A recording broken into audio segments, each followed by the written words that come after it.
What is up, everybody? Welcome to ToothAndTailTV, the show where you submit replays and we cast them. I am Delthius, and joining me tonight, we got the legend himself, Chip from outer space. What's up, man? How you doing? I'm pretty good. So, if you guys have been watching me go on and off live, I have submitted to the fact I am having frame issues. I did some testing earlier today. Hopefully we took care of that. So bear with me tonight, guys, while we make sure everything's good to go. I got a bunch of replays lined up, and then Master Stealth started a kind of a routine bot-driven tournament, and we're gonna cast the finals of that when the time comes. So thanks for hanging out with us tonight, everybody. Thanks for the follow. Oh crap, does it put me up to 299, man? I just need one more follow. Hit that 300, which doesn't mean anything, but hey. So, all right, man, you got the unfollow and refollow. Just make a shill account real quick, man. Just make like 10. Dude, people have already taken on the other names. Chip from second place, Chip from third place. How am I supposed to make another account? Oh man, Chip from space, YOLO swag, 69, no scope. All right, man, you got the replays ready to go? Yeah. All right, we're gonna hop into a bonk game, starting the night out. Are you ready, man? Yeah. Alright, so we're gonna go into Bonk versus Justin. Alright, 3, 2, 1, go. Let's get it. Alright, spawning in the 12 o'clock position, we've got Bonkco. And in the 9 o'clock, we've got Justin. Now, I don't think these guys are super high level players, but what do you think of these builds, Chip? What are you thinking? Oh, these are interesting. Green's got 3 AoE units, a lot of stacking rolls. So I guess he's afraid of a lot of ground. Right. Red is going for a very long-term game because he's got 2 T3, but he's also got mines. So I'm assuming he's going to go for some kind of bait play with Fox. You know, like pulling enemies into mines and then starting fights. Yeah. When the mines go off. Man. I didn't realize that mines would kill a Fox in 2 shots until I learned the hard way, and it felt really, really bad. Mines are pretty good for manipulating your enemy. As soon as your enemy sees that he has mines, you can force your enemy into doing a lot of things that they really shouldn't be doing. Like taking long ways around, clearing for things that aren't there, and giving yourself just more time in general. Yeah, you can mind game them too, right? Like you can, I mean, for one, Bonk threw down a tier 2 Warren right out the gate, which was pretty crazy, but you can like make a bunch of mines, and if your opponent sees you making them, you can just cancel them and sell them and put them somewhere else. That seems pretty good. I like the owl fox, like, if only. Like, that's my dream, man. Like, having that owl there to be safe, and then the fox is just a really fun unit to play with. But these guys are going crazy, man. They haven't yet taken all 8 farms. Bonk's already making some chameleons, so we'll have to see. I'm assuming he's probably going to make the 2 chameleons, right, and make some more tier 1 and push out when those chameleons are done. I'd like to see that he just kind of has the Warren done. He'll make 1 chameleon, then go up to 8. Because if he can't see it, then you gotta assume it's chameleons, right? But you don't know how many because you can't trigger them. That's a good point. It could be pretty good. Not to mention he's got the mines around. Yeah. Now, mines you can place. Do you have to build mines in your territory, or can you place them anywhere? No. Yeah, you can place them anywhere. They're proxy. Yeah, that's what I thought. It's the stat. Oh, damn! Good mine hit. He's gonna disengage. He sees the chameleon. Chameleon's pretty spooky to fight, even with lizards. Yeah, chameleons are rough, man. Like, what do you think a good answer? Like, you would think on paper, like, winged demons would be a good answer to chameleons, but, you know, if you have, like, 12 squirrels and 2 chameleons versus 12 squirrels and 2 falcons, don't the chameleons come out on top just because how much they, you know, melt through the other tier 1? Yep. Chameleons do more DPS than falcons, but falcons in larger numbers are much better than chameleons. And when there's no ground units for the chameleons to go on cloak on, there's no tanking for any other units that need it. Right. Because a lot of people like to go chameleon falcon for the chameleon's 40 HP tanking. No, my bad, 35. Yeah. And with the 8 damage just to clear T1 like mad. They do it better than skunk, which is pretty bad. Yeah, you gotta make sure the skunk has that niche, right? Like, the skunk should be the best tier 2 at knocking out tier 1 units, right? Otherwise, why run the skunk over the chameleon, you know? Yeah. I like those little turret placements there, but this is what always feels bad, man, when you play with defense. Like, okay, you invested in defense. I'm just gonna run around and hit you where your defense isn't. Yeah. Oh no, green's pulling into 3 mines. Oh, ow. Damn! I missed it. Was it magnificent? It was 9 lizards into 3 mines, and then 5 died. No, 4. 4 died. Not bad. I think he probably wanted to get more done. It looked like Justin made the decision, like, okay, I'll counterattack you, and then those mines really made him have to pull back. Oh, no. Nice cleanup there, though. Running those chameleons into the turret. Now, Bonk did get a little bit of damage done. He knocked out the expansion. He got a couple farms killed, but I'm not sure if it's going to be enough. Let's see. I mean, his economy's still pretty good. Yeah, but he's lost all that tempo from picking up a T2 very early on, and now he's just going to get overrun by a lot of lizards. That's the issue. He's waiting on a falcon. That's like going to take too long. He's going to lose over half his farms. Yeah, with the lizards coming in, he's just going to lose way too much. Yeah, this should be over from here, but I think Bonk tried to tech switch from chameleons to falcons, and then got hit with a bad, or good timing rather, from Justin. You know, came in, kind of sniffed out the weakness in Army at the moment, and knocked him out. Really cool, man. I like to see guys submit losses as well as wins, you know. I think that's real humble thing to do for sure. So, all right, let me check on our status here. Ooh, dropping. I'm at 3.2% drop frames. Why? Why am I dropping frames so bad, man? Ooh, hopefully it's still bearable for you guys. Let me know. Let's see. Okay, now we'll just keep going in the next game. Let's hop into, this is a new submitter here. We've got Anthro Dragon versus Chicken Foo. Are you ready, Chip? Yeah, I'm ready. Alright, let's do it. 3, 2, 1, go. I haven't seen either of these players. Yeah, I haven't either. This is going to be interesting. So spawning 12 o'clock, we've got Anthro Dragon. And spawning in at 3 o'clock, we've got Chicken Foo. Man.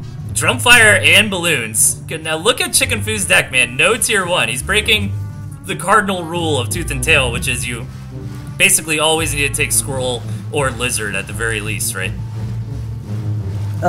You can work around it, but he doesn't have MGs, so I'm gonna be interested as to how he answers, because every time you go into T2 first, you normally just get overwhelmed by T1, unless you have like Snake or Chameleon and you're playing in your base. Yeah. I mean, there's no way for Anthro to know, but yeah, exactly that. Like, imagine if Anthro went for like a double Warren opening and put on a lot of aggression early on. You know, Chicken Foo doesn't have that turret, so. But Skunk coming out first, which kind of makes sense, I guess, to deal with the tier 1 that will surely be coming his way in the next couple minutes. But there is lizards coming out of green, and lizards are able to kill skunks rather easily since they don't take long to pass through the gas. Yeah. Or they don't take a long time to pass through the gas. So they won't take as much damage, so skunks are just going to die for free in most cases. True. Well, here we go, man. We got the experiment coming on. Neither player taken that 8th farm yet. With Dragon kind of thinking about taking the tank gristmill there, or?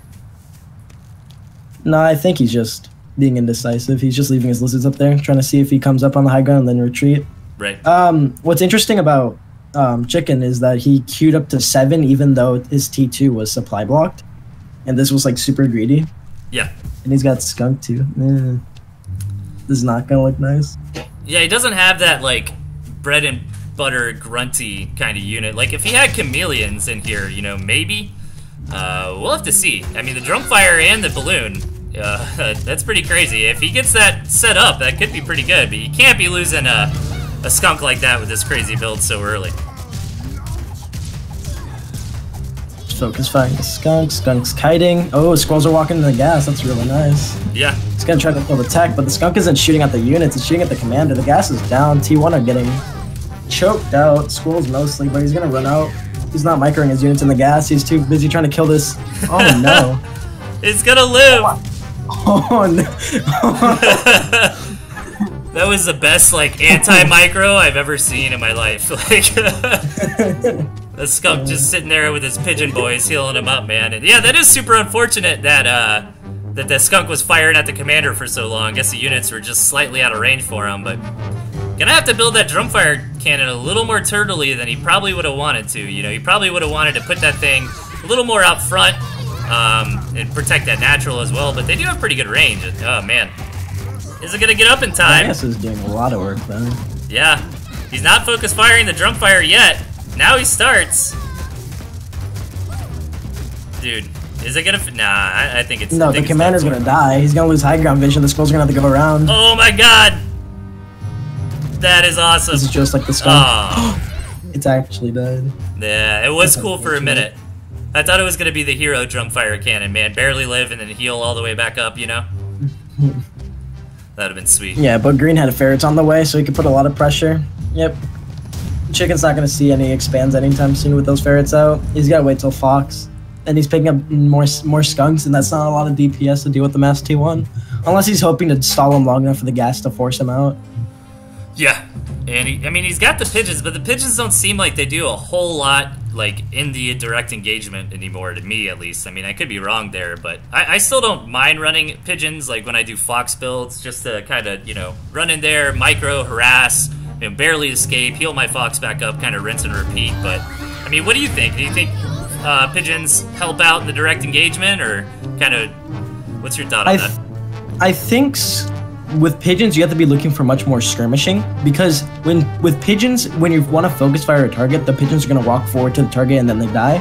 So what you want is kind of like snakes, lizards, where you want to go in, do a little bit of damage, back out, get the pigeons, heal yourself to full.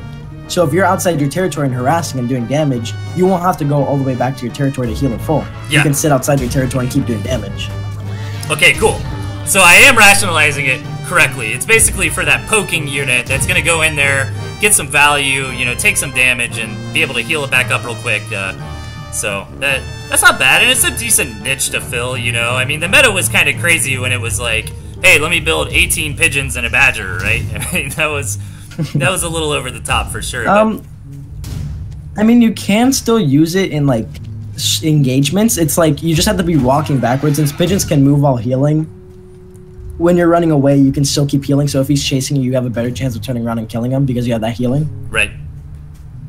That is a good point. And yeah, like you said earlier, man, pigeons can be a little bit of a pain in the ass. You gotta babysit them, like, slightly, otherwise they're gonna run up to the front and just get mowed down. But if you can, kind of, in a direct engagement, like, micro your pigeons to be on the back line a little bit, keep them alive, you get a little extra value out of them that way. But I think the real story in this game is the fact that Dragon is almost fully saturated on that second base, and Chicken Fu is starting to get starved out here. I mean, we're well past the 5-minute mark, and, you know, his economy is starting to go down the dumps.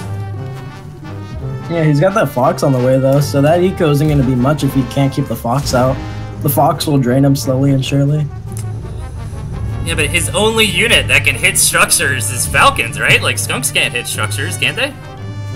Nah, dude, he's just got a cannon creep. Easy. Yeah. If he can get up a drumfire, that would be good. Like, kind of outrange that turret with it, but he's gonna go for an engagement.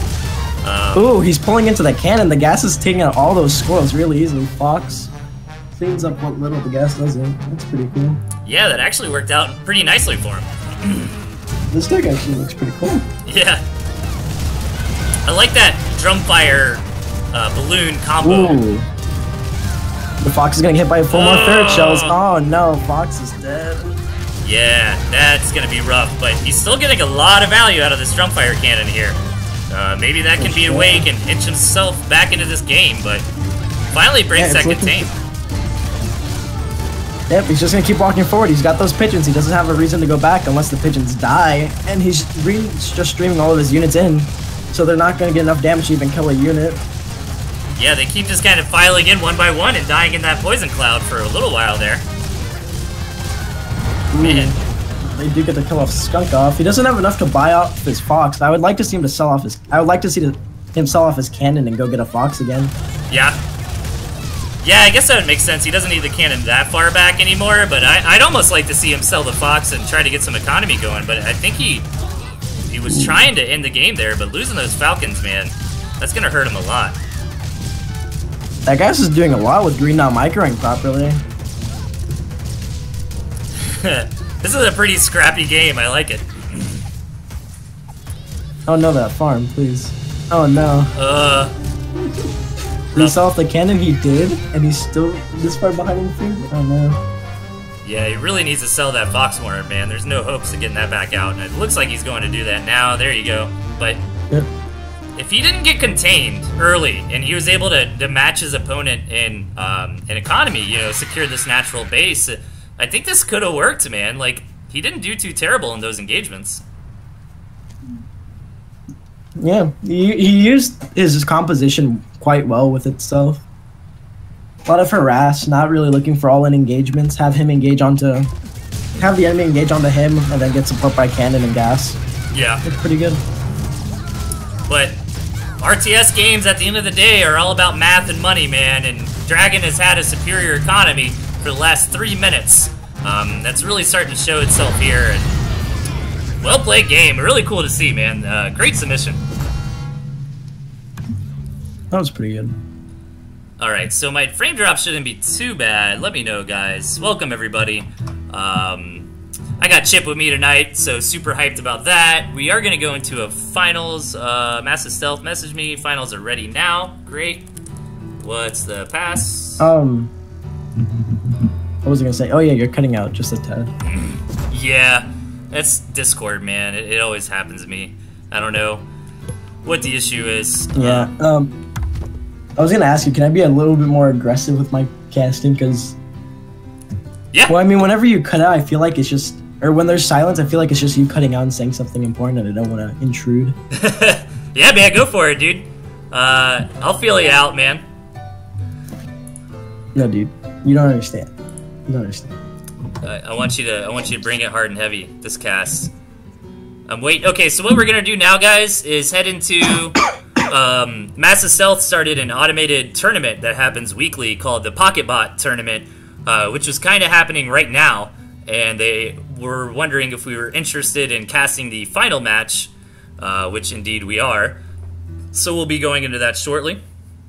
Just waiting on some information from Massive Stealth. Who's in the finals? It's Mishi and who? It might be Mishi and the Gentleman, I'm not sure. Let me see, I think Mishi needs a second. Yeah, Mishi and Gentleman. Alright. Alright. Okay, so let's think. Mishi likes to play Cheese. He likes to play Chameleon Falcon. I don't see him playing anything else. He just likes to play high-end units. Gentleman, I haven't played him in a while, but I do know he likes to play what he feels like he wants to play. One game I went against him and he got, what, MG, Balloon, Cannon, Lizard, into Mass Falcon, Owl. Nice. Alright, so Mishi needs a break, Chip, so we're going to hop into game number 3 here, Sly Fox versus Jet Erickson, and then by the time we're done, they should be ready, so. Alright. Let's do it, man. 3, 2, 1, go. Alright. Let's see it. Spawning in the 5 o'clock position, we've got Jet Erickson, who I casted with over the weekend, and he did super awesome. And then in the 9 o'clock position, we've got Sly Fox. Alright, so talk to me about these builds, Chip. What are you thinking? I'm seeing 3T1 out of both players. So I'm just gonna assume it's just gonna be a lot of early aggro. Sly Fox is gonna open up with lizards like he is now, and then Jet's gonna open up with lizards of his own. Sly's gonna get 6 lizards, and Jet's gonna get 3 toads, and then it's gonna be a lot of T1 tech switching to better themselves against the opponent. And same late game really, other than Jet has Balloon, and he does not have as easy access as Sly Fox does because of that road to expansions. But I think once Jet actually gets a pretty good position onto an expand, it's going to be very hard for Sly to break. But he does have commitments. Yeah, it's true. It's like Sly Fox is going to have that better late game armory comp with the Chameleon, Falcon, Wolf, right? Versus Jet Erickson having that Balloon, which might, you know, allow him to muscle for map positioning a little stronger, especially if he could take this high ground like center Gristmill and just contain Sly Fox. But that'd be a pretty ballsy play to make. So right now, we're just waiting on these guys to go up to that pretty standard like 8 farm, 2 Warren opening and kind of see what they do from there. I don't think Jet really needs that expand on the high ground right there. I think he just needs the one closest to him, puts down a Balloon right in front of that expand, and he has at least some kind of control on the 2 in front of him. So the only one that's left for Sly is the one in the far back. Right. And if Jet properly positions himself with the balloons and lizards, he can easily harass that expand while keeping Sly out or being able to defend. Makes sense. So, okay, so what do you feel about, how do you feel about, like, a squirrel versus squirrel engagement with toads involved? Like, do you think toads are good in that situation, or? It depends on how many It depends on how many squirrels to how many toads. Like, if you have 18 squirrels and I bring in 9 toads, you are either going to run or you're going to tank it, right? Because if I get at least 6 toads into the dead center of your army, that's a lot of damage that you can't simply negate. You can't just be like, oh, it's fine, and then keep fighting, because you're going to lose, what, 9-ish squirrels, or do so much damage to the point that they just get killed immediately? Right. Now, can you like stutter step micro squirrels and take out toads, or are the toads just too fast? You can stutter step it. If you're looking for a really good detonation, you are going to hold it till you spread them out evenly throughout his army. Or you can just move them in, and they're still kind of good, but not as great as if you were to move them directly in. Yeah. Yeah, it looks like he's wanting to hold off on his toads for the big engagement here. Oh, no.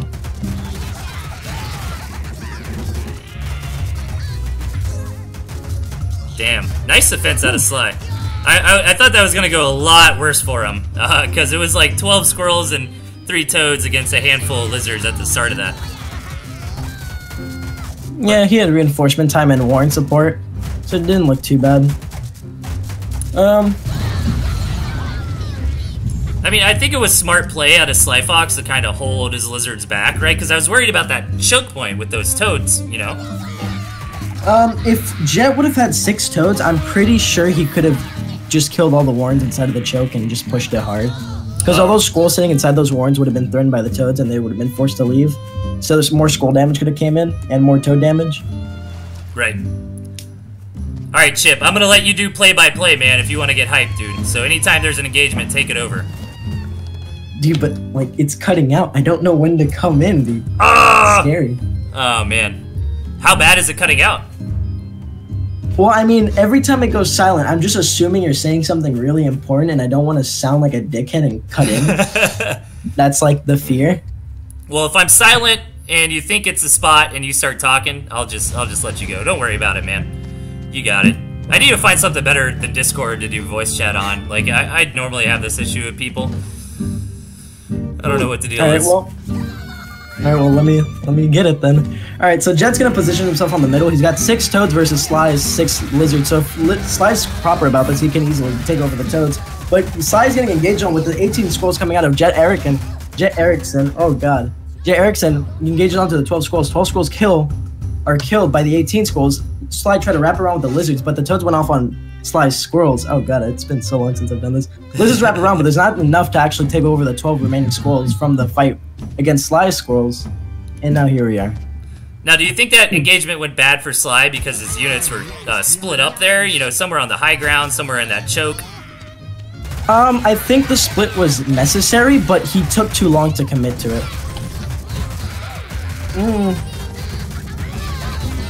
Yep. Damn. Nice counter push out of Sly Fox, man. Yep. He pushed out as soon as he finished his chameleon tech, so he was able to just get through Jet Erickson's toads and then have his lizards roam free onto Jet's army. Yeah. Yeah, and Jet kept trying to do that greedy thing, like kind of my idea, you know, take that high ground in the middle, but I think you're right. Like, I think the play would have been to take that natural expand, set up some defense there, and then start creeping up, you know. It looked like it was a little too risky trying to take that forward. Yeah, but Sly's sitting outside of Jet's base, and he's got the mass scroll, so I don't think Sly's going to be able to do too much. He doesn't have his tech. He's trying to wrap around the lizards, but they're going to take too long. He doesn't have enough to even break into these warrens. The pigeons are doing as much as they can, but there's too many units falling. The warren support is going to be too much for Sly to push through. And he backs away with 8 scrolls, but he does have that expand up north with 1 farm, just 1 farm, but it's 1 extra farm that Jet can't afford to have. Yeah. And starving is going to be happening fairly soon, I'd say, right? Yeah. Yeah, for sure. We are at another minute worth. We are at like the 6:20 mark right now, and a good game sense out of Sly Fox to pull back there, man. It's so easy to overextend in situations like that, you know. Yeah. I think you. Yeah, but Sly's just sitting back for his tech now. Once he gets his chameleon, Jet can't do anything unless he picks up toads, and that's way too much food that Jet can be dropping into something that has a chance of doing something versus squirrels that always have a chance of doing something. Right. He's coming up to his natural, not really natural, just as close as expand, and he's gonna try to hold there. He's picked up the campfire. He's gonna probably try to hide behind his Grismo, but he's not coming out yet. The lizards are kind of taking position here. Sly's looking for an engage, but it doesn't seem like he's committing. You know, Yellow's positioned himself behind his Gristmill, so he's going to use this mill tanking appropriately. He's trying to get a spot in with these lizards, but it doesn't seem like he's doing it too well. He's losing lizards countless. Too many lizards because of his indecision. Squirrels are putting a lot of damage onto that Gristmill. He's keeping the remaining smoke behind the mill. He comes out, trying to putting more harass damage, but those pigeons are keeping units alive. Does he have any pigeons? No. 4 squirrels versus 10, and 10 squirrels and 3 lizards and numbers and good stuff. He loses the expand, he loses the 3 farms on it. That's probably going to be game. He doesn't have enough food to even buy another unit. Yep. When was the last time I commentated? God. You did amazing, Chip. And another thing, too, is that concave Sly Fox had it and that last engagement, man. And like you said, Jet kept kind of shuffling his squirrels around, which wouldn't allow him to fire back and defend themselves. So, let me see. Frame drop doesn't seem too bad right now. Let's see. Are we ready now? We ready yet? Yeah, I'm not ready. I gotta warm up. Is that even a thing? Get what? I'm gonna assume it's a thing so I can say. Sure. I'm not bad. So we're gonna hop into the finals of a weekly tournament, Massive Stealth put together with a bot. I believe right now. Hang on, I'm still kind of talking to them, seeing if they are, seeing if they're ready. Doesn't look like I'm dropping frames too bad, which is pretty good. I'm happy about that. What's going on, everybody in the chat? Welcome to the show. Just give me a quick minute to see if this final match is ready or if we're gonna hop into another replay.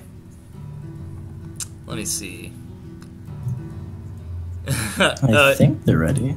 I mean, I would assume they're ready, right? I think they started or something. I don't know. They're bottled. They started. Come on, Mishi. Out of all people, man. I thought we were bros, man. Me and you go way back. You're my boy, Mishi. Oh no, he's right here in the chat. You're off to a great start in your rapping career, lol. Mishi, are you playing or what? Wait. Come on, man. Wait a minute. Has he started the game, but he's just talking in here because of how bored he is with playing against gentlemen? Man. Is this BM in disguise? Yeah, dude. He's just... I only need one hand. I could type with the other, no big deal. It's easy like that. Oh my god. You guys are ruining my show right now. I hope you know that. This is... My bad. No, what? What, Mishi? Tell me. The password. Man, I don't know. I'll make it. Stream 1. How about that? Wait, he hasn't even made a lobby? Huh? I thought they were making a lobby. I'll make a freaking lobby. Stream 1 is the password. I'm in, boys. Now, I will be a spectator. Wait, if you are watching the show, please don't join this lobby. I just don't want to take any chances with additional spectators. You'll be able to see the game here.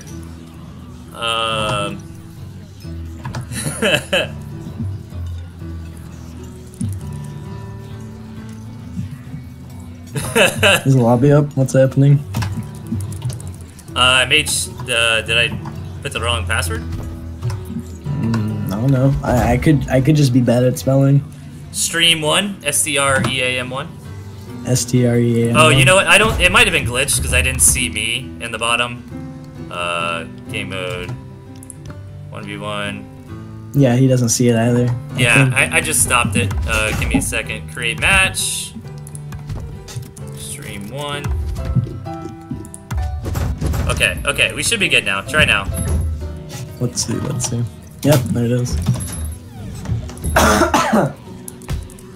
Oh boy. Oh my god. Huh, okay, so gentlemen. Sweet. I haven't played against him much, but he does like his lizard. Yeah, I've casted a lot of his games. He's normally a pretty standard by-the-book macro player. He's been doing a lot of mole stuff recently, so we'll see that. Oh no, it's the meta deck coming out of Mishi. Oh no. So is Fox like actually good now? What, Fox? What? You coulda. I'm just gonna assume you said Fox. Yeah. Maybe Mole. Let me do some introductions real quick. Spawning in the 3 o'clock position, we've got the Gentleman. And in the 9 o'clock, we've got Mishi. No, I was asking you if Fox is actually, like, do you consider Fox a good unit right now? What do you consider good? I mean, like, fun to play against? Or... Well, I don't think anybody likes playing against the Fox, but we got some mole action here, Chip. Oh, man, he's good. He's gonna take his mole with him. I've always been intrigued as to why people never hold their mole. I mean, Mishi is holding his mole here because a lot of people, after they defend properly, they'll sell off whatever they're using to defend and make more farms because they want to get back in. Right. But Gentleman opened up with mole, then 4 farm more because he knew that if he sells off his mole, he's going to come back and try to harass farms. So he's got the lizard out. It's looking good. Mishi going back, picking up his 5th farm, going for a Skull Warren, keeping his mole alive to see if he can do anything cheeky. Gentleman keeping up a mole of his own in case these cheeky things prevail. Mishi sells off his, goes for 6 farm double on squirrels. Gentleman gonna come forward with 2 lizards and a mole. I don't think it's gonna work though, right? I mean, Mishi's defender advantage with the squirrels, he should be fine. I mean, that 1 Warren is a little far away from the pigs, but... I mean, these moles might be able to do enough damage to just break them or bring the Warren down outright. He's gonna come forward now. Mishi doesn't have enough squirrel spawns, it doesn't see him. Mole crit's gonna do a lot to that. Mole's gonna get focused though. Mole goes down. Warren dies. I don't think it's worth. Gentleman loses 80-ish. No, but Mishi does lose a skull as well. Let's just say it's even. Yeah, there you go. I don't think I think the mole lived, unless he had 2 moles. He had 2 moles. Oh, okay. My bad. Yeah. But Mishi was slightly ahead in eco because he bought up his 6, and Gentleman was down to 5. He picks up 8. Mishi is ahead in terms of units, so he's going to see this and going to start pushing forward. With his eco advantage, he was able to pick up a lot more food. So he's most likely going to plop a mole down and then start pushing. Gentleman's going to need like 2 MGs at least, because those moles are not jokes when it comes to breaking structures. So Gentleman's trying to tank with his lizards onto the MG. Mishi deals with the lizards rather easily, and he's going to try to 1v1 the MG, but there's high ground. He backs away. Squirrels are not shooting. They're just standing by. Mole's going to come forward with the crit damage. He's going to be able to do a lot to that MG. 1 hit for 6 damage. Ooh. 4 squirrels are now shooting onto pigs. 1 pig dies. Ooh, but his commander dies, and they're not going to get focused as easily. They're not going to get focus fired. But there's not enough coming out of Gentleman to actually do anything. Mishi pulls back. But I think if we would have kept it there, I think it would have been fine. Yeah. Off 2. Yeah, even for the commander dying, I mean, getting two pigs, man, you can't be upset about that. So this map doesn't really favor the Gentleman if this game goes long. Wouldn't you say so? I mean, it's going to be hard for him to expand. I didn't look at this map till now, and now that you say that, yeah, this map looks awful for Gentleman. But if he is able to find an advantage here with the lizards, and once you have an advantage with lizards, it's hard for your opponent to get out of his base if he does have lizards of his own. So now they're both trying to plop down moles in attempts to stop each other. Lizards are going to do a lot, but it's not going to be enough. Squirrels with backline support, it's going to be way too much for him to deal with. Takes out another 2 farms. That's pretty good. He's going to stand on the side by the Warrens over here to see if he can pick them off before they can do anything else. He comes forward with the lizards, Gentleman, but he's only able to pick off 1 squirrel. Those squirrels are starting to be putting on pressure. The lizard comes forward, not properly microed, and is not going to kill one. The pig is able to snipe off a squirrel. More moles are getting plopped down. More reinforcement squirrels are on their way. I'd like to see him MG on the Gentleman, which he does plop down, but it sells it because it gets pressured. 3 moles come out. That's way too much, way too much. Why do we have moles in this game? I don't understand. Damn, man, that was intense. Mishi bringing that aggressive pressure. Moles shouldn't exist. Huh? Oh, man. Between you and me and like the 30-ish people watching, moles are a crutch for bad players. Yeah. I mean, do you think it doesn't take a lot of skill to do mole aggression? I've never really been a big mole player, to be honest. All right. Let's say you're at 8 farms. Yep. Right? 8, 16, 24, 32, 40, 48, 56, 60 something. 5, 6, 7, 8. I stood still for 8 seconds, and I am able to make a unit in 10 seconds. Just because I can. I have the food. And now I can sit outside your base and make units. Like, why? Why is this a thing? So when you're behind, you're actually even more behind because you can just build stuff outside of your base. And it's like, And I don't run defensive structures either, so it's like, And then I become sad. Yeah, I mean, the turret's a pretty good answer to the mole, right? But you're not a big fan of the defensive structures here. But Mishi dropping the mole this game and favoring kind of this Fox standard deck here, which I like. I kind of use something similar myself. Alright, well, Mishi's able to plop down a farm before Gentleman can do any damage and is able to put down the MG, so he is going to find a small lead there. Mishi going to put down the 5-farm Warren in case Gentleman tries anything else that is a bit cheesy. Gentleman goes up to 7, knowing this, and now he's going to put down one of his own Warrens to be able to deal with Mishi's early aggro of squirrels. This map. Oh man, I didn't even look at it. This is like 50% of the map's not even going to be used. This is going to be interesting. Well, if Mishi can get over to that 9 o'clock base, I mean, he could secure those 2 gristmills and that campfire, right? Yeah, I'd say so, but I mean, that's a lot of an investment, right? Yeah. And if Mishi doesn't put up like 3 MGs in front of his base, it's going to be very hard for him to hold. Yeah, he would kind of have to take that middle of the map kind of ground, right, to prevent the Gentleman from just walking over to that 9 o'clock area. You kind of have to hold both those chokes, I feel like. Well, yeah, but if Mishi plays it smart, well, he doesn't have lizards, he has toads. He opted out, or he pushed out the lizards for toads to deal with Gentleman's lizards and be able to stomp him out easier in case he makes a mistake early on so he can mole push him. I don't think this... Yeah, I'm pretty sure. This is either going to be a 5-minute game or like a 15-minute game, one or the other. Because there's a lot of bases for both players if they are given the option to do it. And Gentleman has Owl, so he does scale a lot better later on. Well, I feel like both players have access to 2 extra gristmills because I feel like that like natural expansion outside of the Gentleman's base, it might be too hot of a base to take, right? Like that one's gonna be really fought over all game. Yeah, he doesn't have any defensive structures that like creep his way into control, so he's just gonna have to either have full control or no control. Yeah, I feel. And Mishi having that Fox too, it's gonna make it very hard to actually get down onto that low ground and hold it properly. The Gentleman's going for that 4 chameleon opening, so I imagine he's probably going to push out for an attack once all 4 of those chameleons are done and try to punish Mishi for doing anything crazy, right? It's going to be interesting because the 6 toads are going to be able to deal with the 4 chameleons. Like, if you have the option to put 6 toads onto either 4 chameleons or like 9 lizards, you put it onto the 4 chameleons. 4 chameleons are much scarier than 9 lizards, because your 12 scrolls can take as 9 lizards. Yeah. But if you're able to put 4 chameleons out of commission, that's all your tech, that's all your tempo gone. And now you have to sit and wait for like another 30 seconds just to get them to full health. So it could look real bad, or it could look real good if Mishi doesn't know the chameleons are there. Yeah, we'll see. I mean, the Gentleman's got him now. We're gonna have to see if he decides to pull the trigger or maybe try to take an expansion. I mean, we are actually, you know what? I'm dumb. We don't need this censor on the game time, guys. This is live. There you go. I don't have to constantly tell you what point in the game we're at anymore. So, you're welcome, chat. You're living on the edge. Yeah, man. Uh-oh, Mishi getting that Fox, man. I mean, obviously, Gentleman's not aware of that, but if he moved out, I mean, Mishi's invested a good amount of money in that tech, which isn't paying for it yet, right? Yeah, I mean, with the map given, Gentleman can't really find an opening to harass with the chameleons. He doesn't want to look for a full-blown engage onto Mishi's Warrens.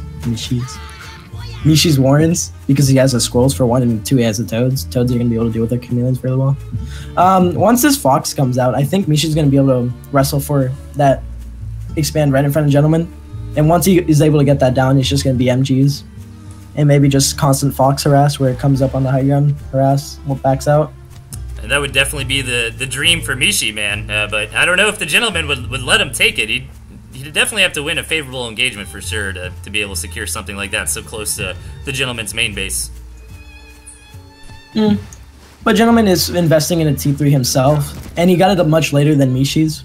So his investment's going to pay off a lot.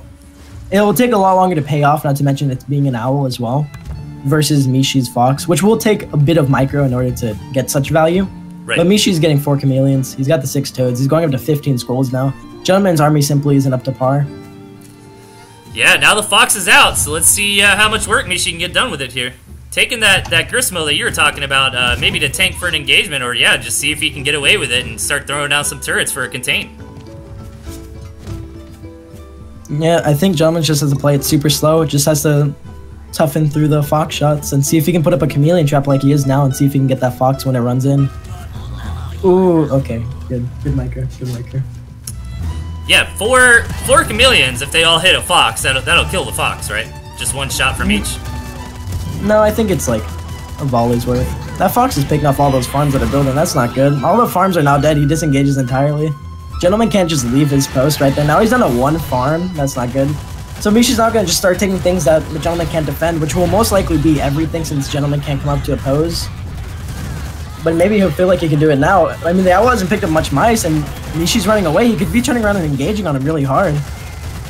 But I think he's lost his lead already, or maybe that fox has picked up enough value to actually do stuff in this fight. Owl gets dropped to half. He's trying to back away. There's not enough mice coming out of that Owl. That fox is picking up a lot of value. There's no mice to be tanking shots. Units of Mishi are tearing down these warrens. Oh, miss micro that fox, brings it down to 4 HP, and a shot on the Owl. Perfect shot. Brings the Owl down. That was probably his only hope of getting back into this game. This fox is going to keep putting more shots in, but miss micro out of Mishi, losing the fox, coming in a bit too deep. But Mishi's found his advantage, and he's going to push it very hard. There's not enough eco coming for a Gentleman. And that's probably going to be game. Yeah. Beautiful, beautiful composition out of Mishi there for sure. Like, I think you kind of hit it spot on, man. Like, you know, Gentleman kind of waited around and let Mishi get up that, like, perfect army composition he was looking for. Yeah, but Gentleman really couldn't find his opening. There was a very narrow choke into Toads, and he had Lizard Chameleon. It wasn't made to happen. Yeah, no, Not to mention he has no defensive structures. That was rough for sure. And Gentleman thinking about taking the fox this game. Ooh, no. Goes for the wolf. Ooh. I like that. I think Mishi's just showing off now, but spawning in the 3 o'clock, we've got Mishi. Up 2 games. If he wins this game, he will win this best of 5 series. And spawning on the 9 o'clock, we've got the Gentleman needing to come back for a reverse all kill here. And Mishi picking up the Uncle Butter, man. I haven't seen the boar a whole lot lately. Yeah, we don't talk about boar around here. I think Mishi's just showing off a little bit now. Boars. I don't know why people say it's so I gotta say it's What kind of sucks for the Gentleman is I'm pretty sure he picked up that snake to deal with the fox. Wouldn't you think so? And now Mishi doesn't have it.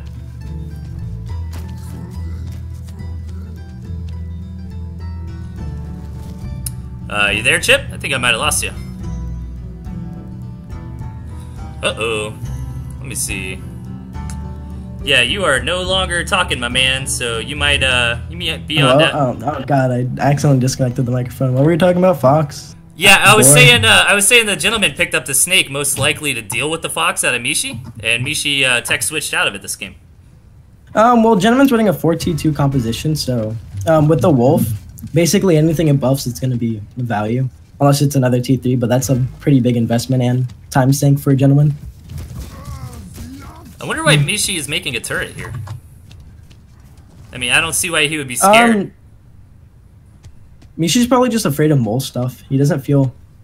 Well, actually, I have no idea why he done MG. There's no reason. Yeah. Let him do his thing. He's already had 2 games. Whatever he's doing, it's winning. Yeah. Right? That's true. If it's not... Let's see. This map? So what do you think of this map? Whoever gets their foot out onto the map first is most likely going to win. Yeah. But if Gentleman can do it first, it's probably going to be game over for sure. But unless Mishi goes for a 1-base all-in with, like, boar or something. Gentleman going for a pretty quick snake. And yeah, this map's kind of weird, to be honest. Like, all the gristmills are pretty far away. Kind of, you know, neutral gristmills, per se. Not super obviously geared towards one player. Both players do get a campfire to each of their names. So Gentleman already opting to take his. We'll have to see. Mishi, I believe, scouted that. So, yep. So we'll have to see if he responds by taking his own. And sure enough, he does. And I think he's just going to kind of chill till his chameleons come out.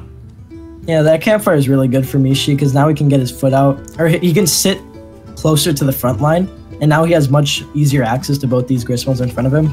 So he can easily be going for a slow game if he's able to win a fight and turn it and get to one of those mills.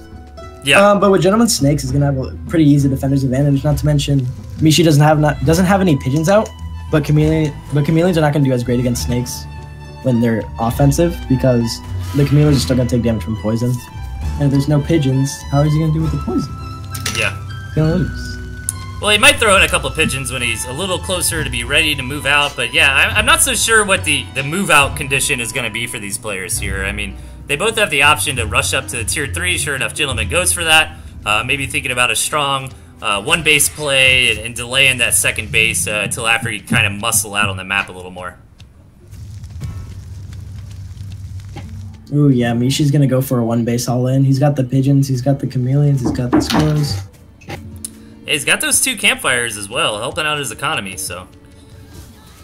Really just a 1 campfire advantage because the gentleman's got a campfire himself, of course, but I mean, what do you think of these army compositions? I think once the gentleman's wolf gets out, the wolf is a pretty good unit, man. I'm sorry, what was happening? Oh, I was saying, who do you think's got the better army composition for this big fight they're gearing up towards? Ooh, it's got to be to Mishi right now. But once that wolf comes out and gentleman knows how to micro his buffs, and he can get out to all of his T2, I'm pretty sure it should be in his favor every time. But he doesn't have a lot of squirrels, so he doesn't have a lot of DPS to deal with the mass T1 Mishi has. And gentleman decided to get chameleons rather than skunks first, so now he's going to be really far behind in terms of dealing with this mass T1. Fight is happening. Snakes are going to get mismicroed and come really far forward. The pigeons are really far forward as well. The chameleons are doing a lot of damage, but they're getting healed like mad from those pigeons. The snake poison, he's not abusing. He's not falling back and letting that poison sink in on the enemy. But there is only 3 squirrels left to help. Another tag on that chameleon's going to put it down for sure. That skunk is mismicroed. It's going to die. No, save the skunk. Okay, well, the snake's going to tag things. They're all going to die. Wolf is now out for gentlemen, so now he's going to Howling Vel his way to victory by buffing his only farms and starving himself out that much faster. That's right. That was a really Wolf buff snakes and chameleon. That's a lot of damage to deal with. This harass coming out of those snakes is going to be very hard for Misha to deal with. He doesn't have a lot of chameleons on the field. A buff chameleon, ooh, that's going to be brutal to deal with. If he's able to micro that wolf properly, he is going to be able to use it to tank. Army keeps coming forward. Snakes are going to tag those chameleons a bunch. He's going to back away, hopefully saving that wolf. Thank God he does. A lot of gas coming down on the field. That T1 is being rendered useless. 1 is 2 according to the wolf. Let's see what happens. Damn, man. He's got the momentum now. And I was really worried about the gentleman because Mishi got a really good timing attack and went in and did a lot of damage before that wolf came out, but good use of the wolf allowed the gentleman to creep back into this game, so it's starting to even out here. The gentleman even took a lead. Yeah, but he did lose a snake, and that was his only way of actually harassing rather efficiently. And Mishi seems like he's just going to go into mass T1 with the chameleons, taking out the pigeons entirely. Going to use that chameleon to harass out those campfires there. Pretty good usage of the unit. Oh no, it's not micro. Chameleon! No, Metal Gear Chameleon failed his mission in the end. Well, I guess he lived. He completed his mission, but had to lay his life down. That is very unfortunate. He's going to have to micro the skunk very well. Like, I'm not even joking, very well. If he does it right, gentleman should win this fight. If he micros a snake and skunk properly, this fight should be in the gentleman's favor. But he is running a tad bit short on time because he's only got 2 farms left. I'd probably say, ooh, no. He sold off his skunks. That was his only way of dealing with the mass T1. Misha's got 4 chameleons. Gentleman has 2. Even wolf buff chameleons are not going to be able to deal with that. If he had those skunks instead of his squirrels, I would have sold off at least a squirrel one to be able to deal with the mass T1 via skunks, deal with his chameleons with my chameleons. My snakes can also deal with his chameleons. So it'd be a nice, happy specialist army. And yeah, but I think the real story here is Mishi managed to sneak out that gristmill, right? So now that the clock is really ticking for the gentleman. He does have a gristmill of his own, but he has 0 economy now, so he's really got to win this fight hard, sell something off, and get back into this.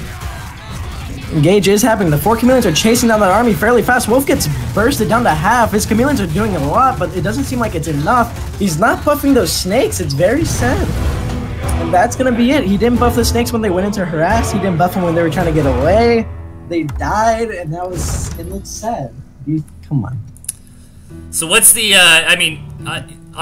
great games out of these guys, by the way. Thank you so much for letting us cast that. Thanks for letting me know about it, Massive Stealth, mad props, more tournaments and stuff we get going on constantly, the better. But, I mean, so really to target your wolf buffs, you kind of just have to understand the clock on when the wolf is going to throw out his next round of buffs and make sure only the unit group you want to get buffed is around him. Well, I can tell you the proper way to actually manipulate the buffs. You have to have the wolf rally and that unit you want to buff in a different group, right? Because whoever's closest to the wolf rally is who will get buffed. Yeah. So if there's no one near the wolf rally, then it will just buff whatever. But if there's specific units closer to the wolf buff, then it will buff those units. I gotcha. So kind of whatever's closest on the tiles. Yeah. And I'm gonna be right back. Apparently there's something wrong with the internet and they want to turn it off. Uh-oh. No worries, man. I'll cast one without you. I'll be back. Alrighty, man. So thanks for everyone tuning in, guys. This is Tooth and Tail TV every Tuesday, Thursday nights, 8 p.m. EST. I got Chip with me tonight. How's the stream, guys? Am I lagging? Any frame rate issues? I shouldn't be. I've had a lot of frame rate issues lately. It doesn't look like it's too bad. Only at 1% drop frames. So I'm happy about that. Yay, people are saying stream is good. So cool. Am I too late for my game, says Jet Erickson? Yeah, I think we did that one already, man. Chip had to go on a quick break. So I am going to hop into... I don't think we did the Laru game yet. So let's go into that. Laru versus Kiwi. Alright, spawning in the 5 o'clock position, we've got Kiwi. And in the 11 o'clock, we've got Laru. And Laru was recently a co-caster on my stream, and I've been thinking how I'm going to do partner caster, guys, is kind of just rotate through whoever wants to give casting a shot, man. So if you're watching the stream and think it seems like a fun thing to do and you want to give it a shot, man, just hit me up, and I could probably get you on the show. No big deal. So Kiwi going for a pretty crazy early proxy gristmill here, and Laru sniffs it out in time, which is going to be good for him. Obviously, what Kiwi's trying to do at this point is build a couple MGs right outside of Laru's base, and he's really got to start him now, though, man. He can't... Oh, never mind. I'm stupid. He was waiting on the gristmill. I was like, what are you doing, bro? But yeah, the gristmill finally finishes. He manages to start these turrets. One squirrel's shooting, but I don't think it's going to be enough. I think this... Oh, no, but it's not targeting the squirrel. Oh, gets the gristmill. One turret goes down. One turret remains. Is it going to be enough to take out these squirrels? I think it might barely be enough. Oh, that is brutal, man, for Laru here. Let's see if Laru can break this contain. Now, only 1 or 2 more squirrels would be needed to finish off that really weak gristmill. Or turret, rather. But unfortunately for Laru, man, his Warrens went down. And this additional turret did manage to get up, so... Not target firing the units is the turrets there, and instead opting to go for the Warren, which gives Laru a little bit of a chance to take that down. Laru is on a weaker economy through here. He's lost several Warrens. Very all-in-y play out of Kiwi here. But it's kind of something, you know, as cheesy as it looks, like, I give a little bit of props to Kiwi. You know, he identified he had an opportunity to abuse his opponent based on the map, and he capitalized on it, and that's kind of what Tooth and Tail is all about, to be perfectly frank. You know, I mean, the RNG of the maps allow for weird situations like this, and unfortunately for Laru, he doesn't have anything like a ferret. Those turrets are so close to his base, man. That does feel bad, and Kiwi did manage to get back to his own base and take a couple farms there, and he's got this nice contain on Laru, and we'll have to see if he figures out a way to break out of it. I mean, it's gonna be rough, man. He for sure cannot take that corner farm right around his main base. Maybe these other 2 on the front row might be out of range. I don't think that middle one probably is in range. So Laru's economy is kind of limited to 6 farms there. He's gonna sneak around, which I love this play. If he manages to get through here and counterattack Kiwi's base, Kiwi is totally exposed. He doesn't have any units. He's just got these few turrets. Instead, he's going for the gristmill, which isn't a bad play either. Prevent Kiwi from constantly rebuilding these turrets. You know, he's kind of fighting the Hydra here, right? Now he's trying to attack the body rather than the head. So not a bad plan. And Commander does go down again, but luckily for him, the squirrels were in position to take that gristmill down effectively, and he does not want to engage these turrets, man. He's just got to be careful about these turrets. And a counterattack coming out here from Laru. I'm not sure if he's hip to that turret building on the high ground, but it's not going to matter. 4 squirrels able to get over here in position. Pig number 1 goes down. Pig number 2 goes down. A couple reinforcements from Laru are able to manage to make their way over without getting mowed down by the turrets, and it looks like Laru should be able to come back in this game and win this. I mean, great play out of Laru here, really keeping his cool against the cheese, you know, not getting mad and just all, you know, tapping out immediately. It's kind of lucky for Lara that these turrets aren't right in position to just nail these squirrels as they run by. I like this idea from Kiwi to build this gristmill to slow the reinforcements down. But Gristmill's gonna go down for Kiwi, and that's gonna be it, man. His other Gristmills did not finish in time, and he gets knocked out of the game. Really cool replay, man. Ooh, thanks for casting. No problem. Beat you anytime, man. Alright. Oh, we're doing replays again, so I need to put that beautiful sensor up. I'm gonna take like a really micro break, guys. I mean, I almost feel bad even throwing up the break screen. I'm just gonna be a couple seconds. My wife made some coffee, and I'm gonna indulge, so be back in just a second.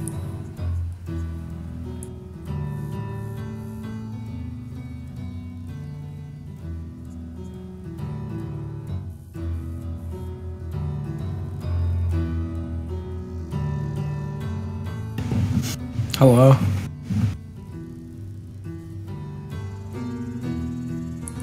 What up, Chip?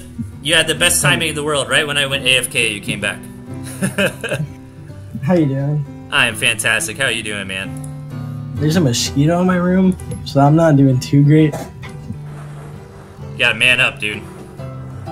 Can't let those filthy bloodsuckers win.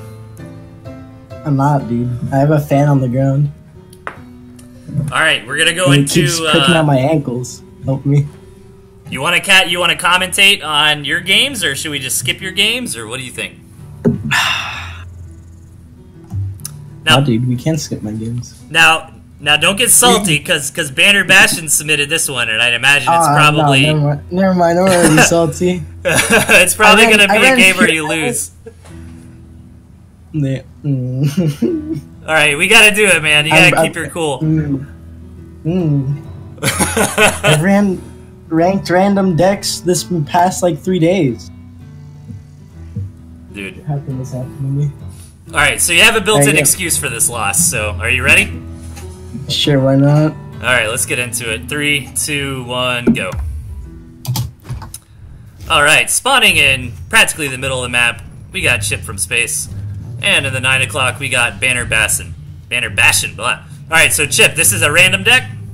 No, this is actually the bait deck that I wanted to get good at. What's the mindset? What's the strategy behind this?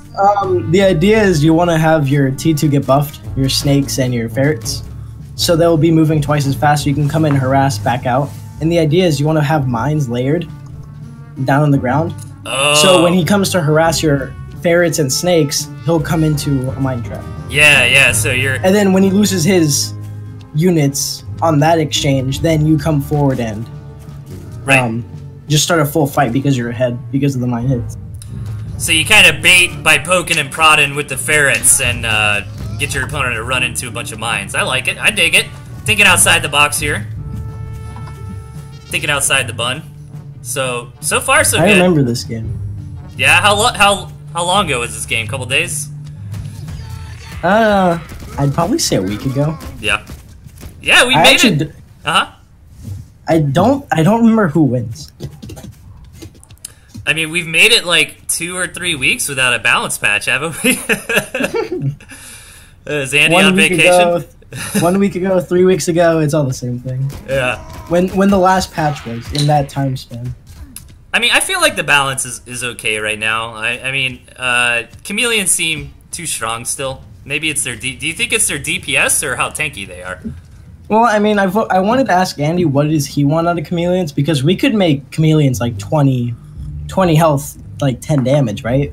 But then we'll have Snakes and Chameleons assuming the same role as Assassins. Yeah. Or we could have Chameleons just have 6 damage and 40 HP and just become these meat shields that appear out of nowhere, and you're like, why?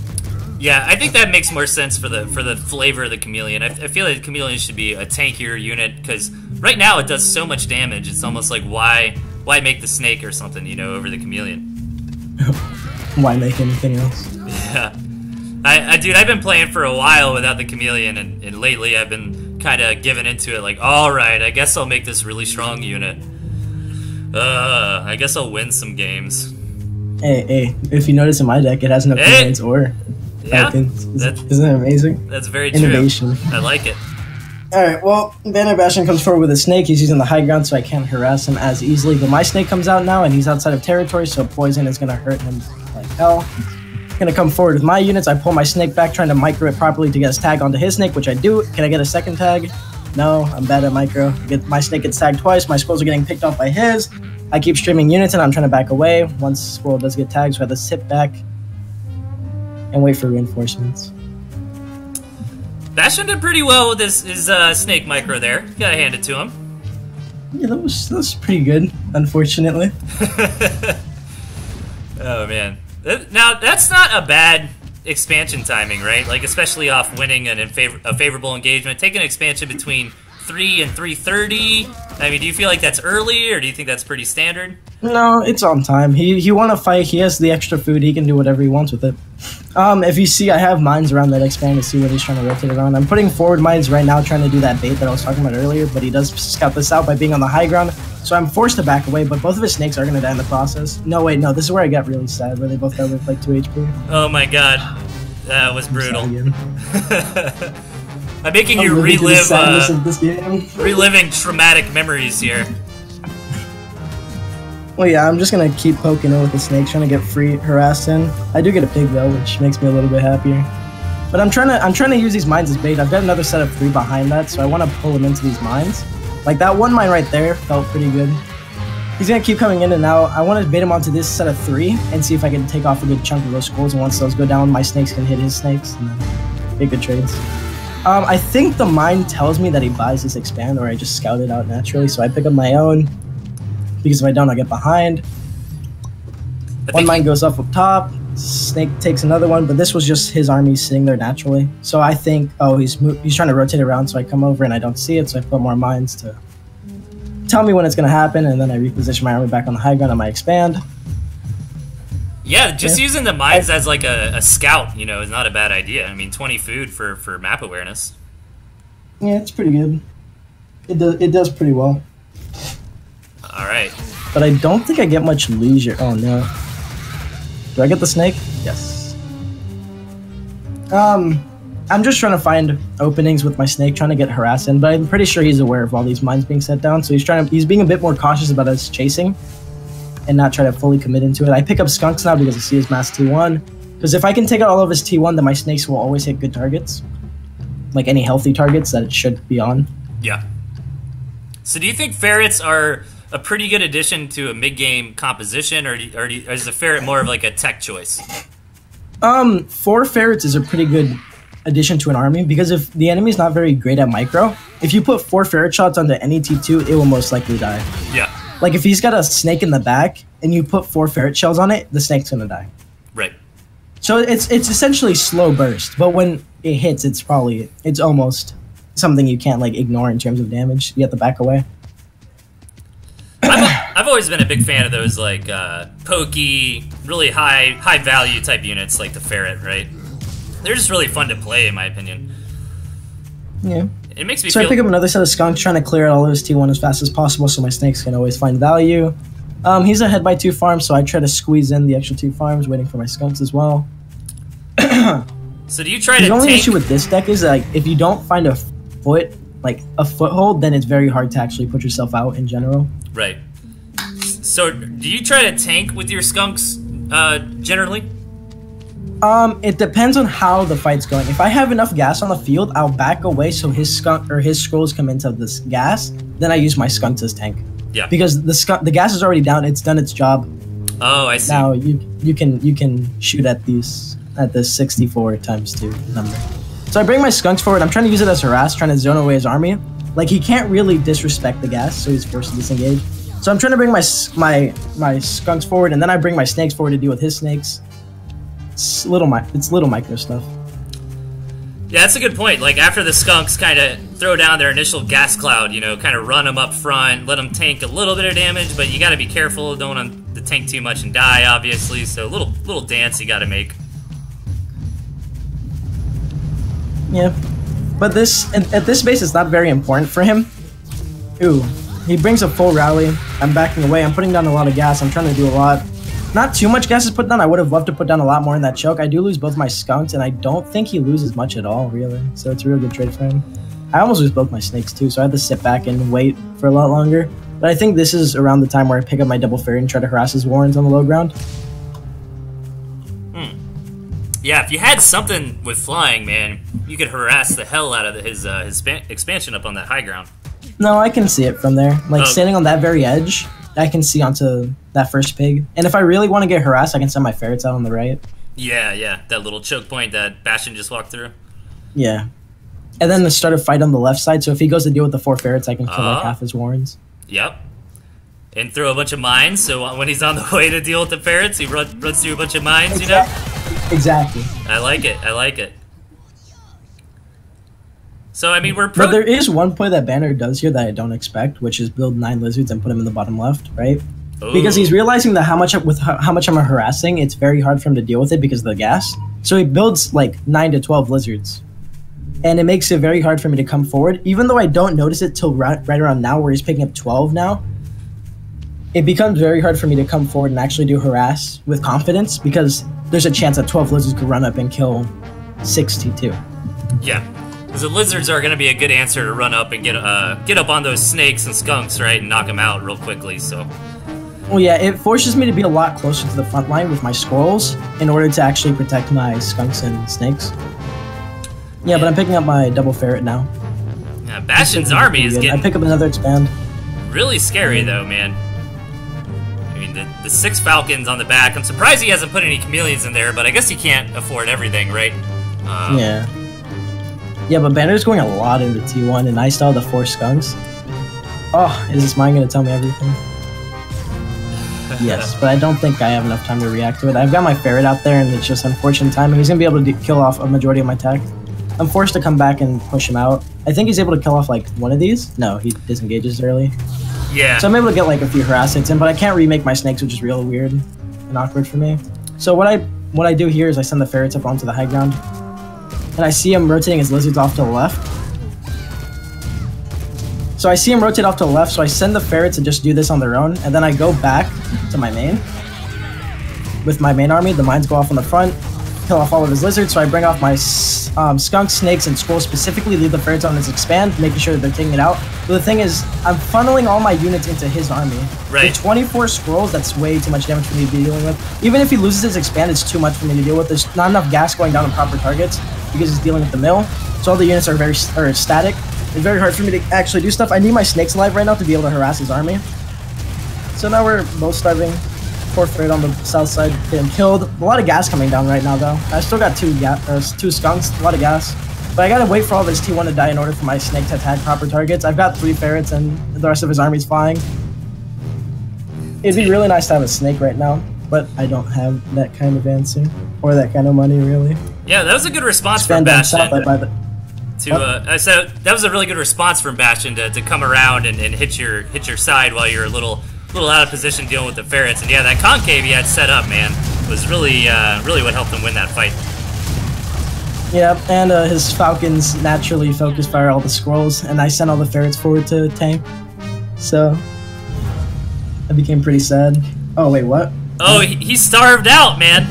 What? You actually won that game. Oh my calculated? god. Yeah, dude. Calculated? Yeah, easy. man. That was totally intentional.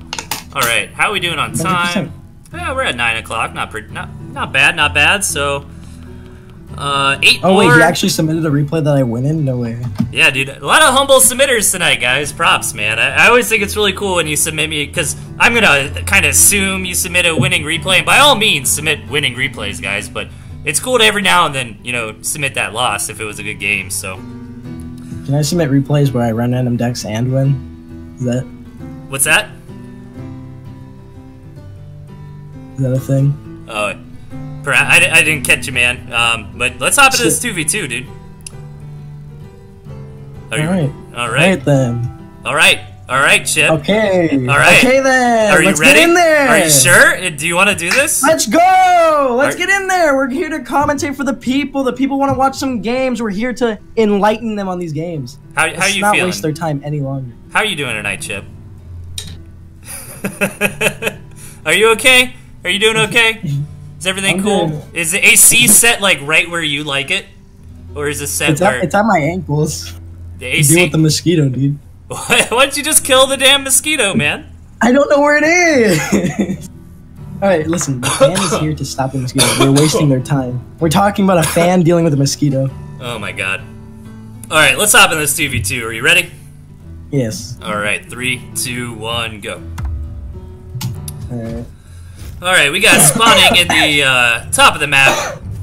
We got Premium Bow and Doggleman against his opponent, or their opponents rather, in the south. We got Royovac and Royovac Zero, and what that means, guys, is he's got a local buddy playing. So it's probably two buddies hanging out on the couch, with controllers, playing some Tooth and Tail. So, oh, man. Coffee went down the wrong pipe there, unfortunately. Look at Premium Bow's deck. Premium Bow, are you doing dude, are you doing what I always talk about? Like, I always want people to submit a game where it's exactly like this, right? Where one guy gets like all the defense and the owl, then the other guy kind of plays standard and helps get him there. Dude. Is the other deck really standard 5 T1 with skunks? Listen, it was standard like in September, maybe. I don't know about the skunk. It was standard, like, honestly. If that was a snake, that would have been standard in like September, right?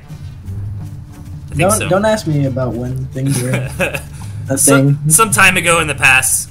Sometime way back when, before we even knew about building warrens, before it ate farms, like, oh my it was unheard of. Dude. 4-farm warren. Now, can a 4-farm warren... A 4-farm warren still can't hold off a mole, can it?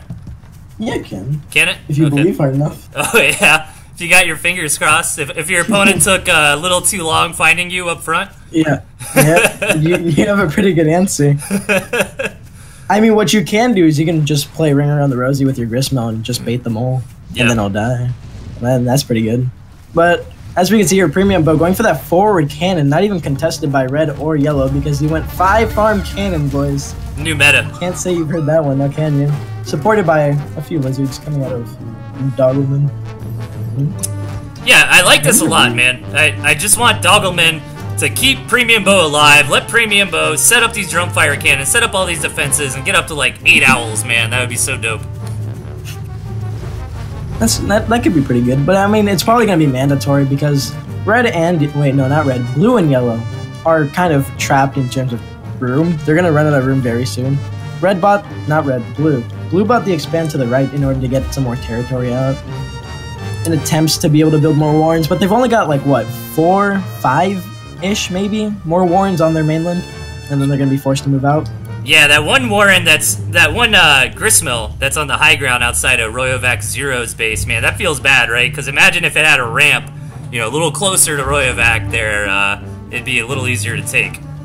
If those trees weren't there, it'd be a nice passage. Yeah, oh yeah, it does have the ramp. It's just got those damn trees in the way, man. Where's the beaver unit that can chop down trees? Oh, where are my bridges? So... Beaver could fix this. That's right. Now... Alright, so... Go ahead, man. What do you think? What do you think of the state of this game?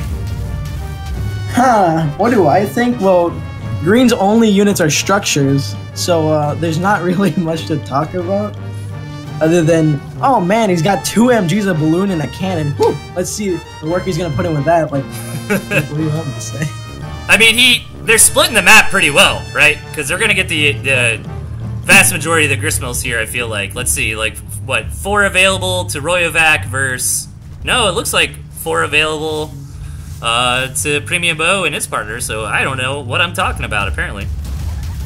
Yeah, no, the cannon's been set up since 2 minutes. It's gonna be very hard for Royovac and Team Royovac, there you go, to push in.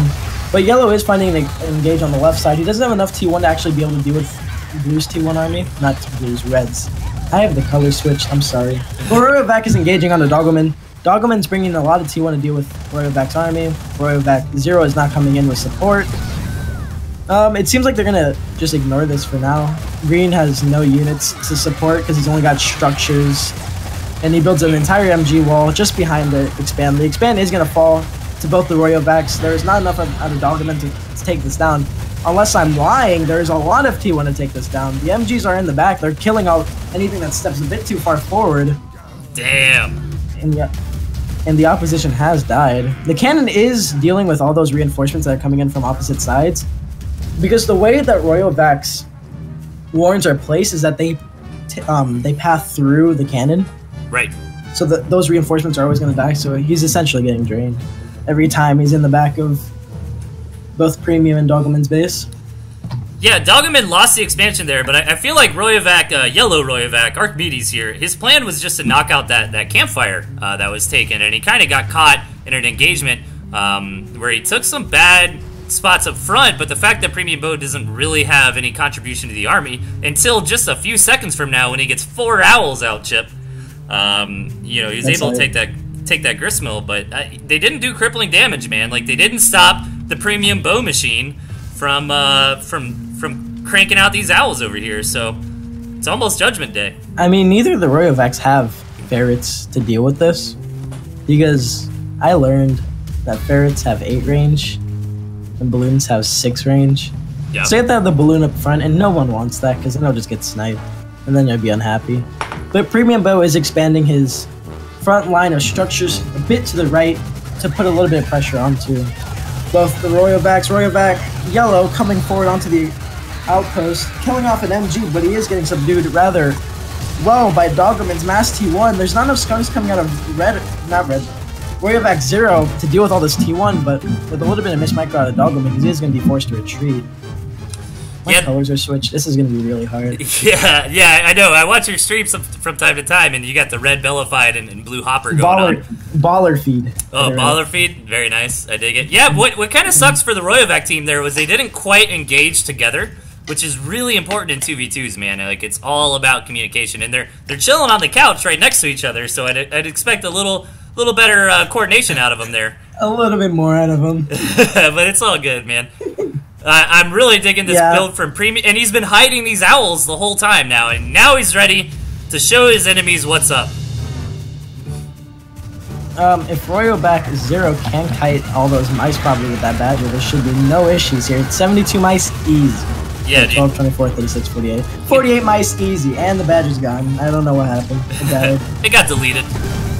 Unfortunate. Well, now there's 4 owls coming out of Premium Build to the right side of Royovac's entire base. And it seems like Dogleman is trying to deal with any forward expands that the Royovacs may have altogether. But Premium Bow, with 5 structures, was able to secure enough territory for both him and his partner to get him a lot of free expand, a lot of time, and a lot of food. Dude, I freaking love that game. I'd say that's a pretty feels bad, man. That was an awful map. Let's really think about that.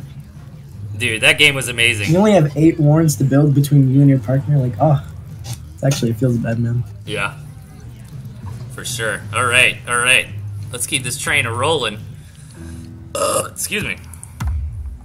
That was kind of a weak burp. If I was gonna burp on stream, it should have been better than that. I apologize. I'm gonna say let's hold off. Okay. Yeah, let's hold off on your games for now and make sure we get in some other people. Don't you think that's fair? And maybe we'll, No. No, I don't think it's fair. Oh, man. Alright, so let's hop into this free-for-all game. We'll hammer through. How are we doing on time? Let me check Aroni. 9:10, so... It's 9:11. Yep. So, let's hop into this free-for-all. Are you ready? I am. I'm more than ready to see someone get 3v1'd. Oh, it's gonna be great. Alright, 3, 2, 1, go. Alright, so we've got in the 6 o'clock. Jeez, this map is huge. Svevel, and then we got our man Bonkko in the 7 o'clock. In the 3 o'clock position, we got Sledge.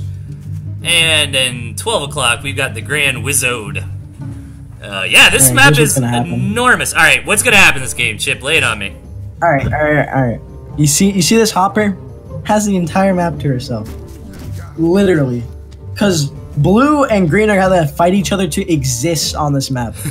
Hopper's just gonna pick up 3 mills, pick up 24 owls, and the game ends. Unless we have our god tier Archimedes on the right side here, rocking Lizard Pigeon, comes in, kills Hopper, then comes down and kills both blue and green. But what if blue or green win their fight, and then they come out and kill Hopper and yellow. I was acting like I knew what was gonna happen, but now there's too many things that could have happened. Well, I think you're right. I don't think green and blue are gonna be long for this world, right? Like one of them's gonna have to die for the other to exist here. I'm fairly positive, but yeah, man. I mean, don't count out Sledge. I mean, yeah, Hopper's got the obvious positional advantage here, but wait, huh? Hold on. Wait, what? Huh? Blue is mine containing Hopper. Bonk! Oh no. Alright, well, I don't think blue nor green have scouted each other, apparently. No because way. red has bought a campfire and mine contained Hopper. Yellow has built 2 MGs in front of his base and said, leave me out of it, you guys do you. Yeah, blue and green are aware of each other. But yeah, you're right. Yeah, I checked their vision. They both know that they're there, but interesting mind placement coming out of Bonk for sure, man.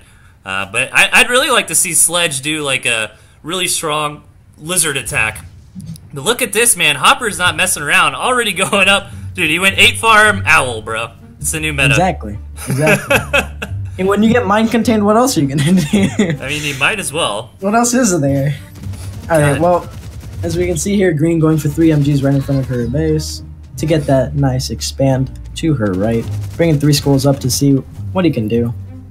But Bonk does not seem like he's retaliating at all. Matter of fact, he puts an MG down for himself and to see if he can keep this line away. Oof. Oh, but that MG is inside the range of green's MG, and it's going to brought down the half. Only 23 food.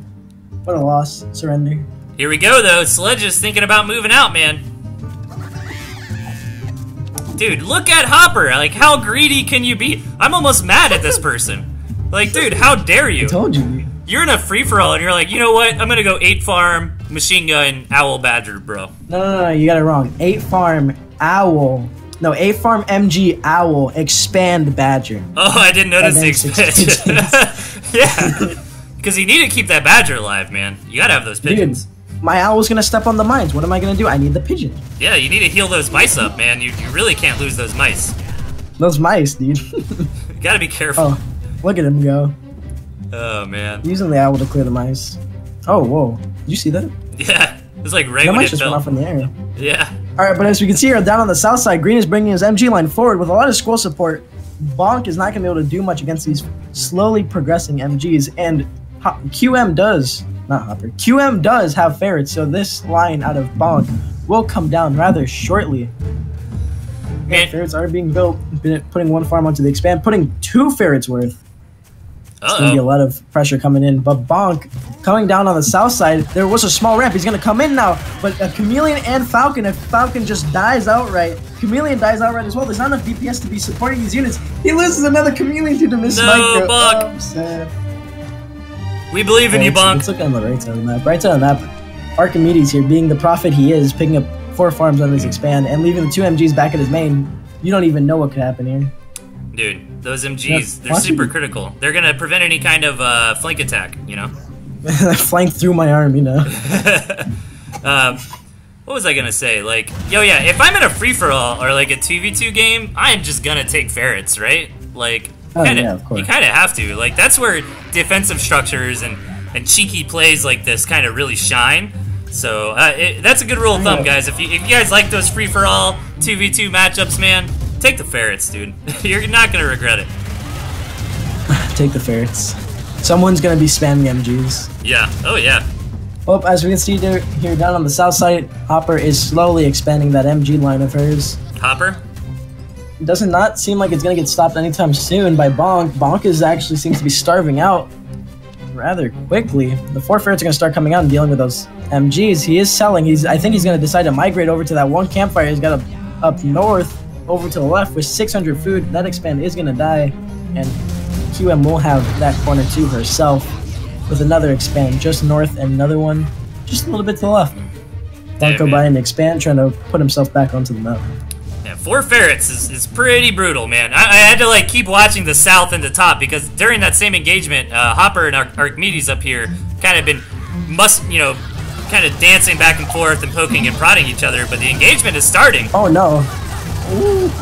All those pigeons are dying. They're not fast enough to get away from those lizards. There's not enough mice coming out of tank for either the badger or the owl. Badger goes down. The owl's gonna get chased down by these lizards. 15 pigeons and no targets to heal. This is very unfortunate. Another badger comes out. That's the second badger coming out of Hopper, but it is mismicroed yet again because there's not enough pigeons to keep it alive. But lizards are hunting them down left and right. Falcons with the support in case he mismicros and just to simply thin out those pigeons. Damn, this is looking pretty good.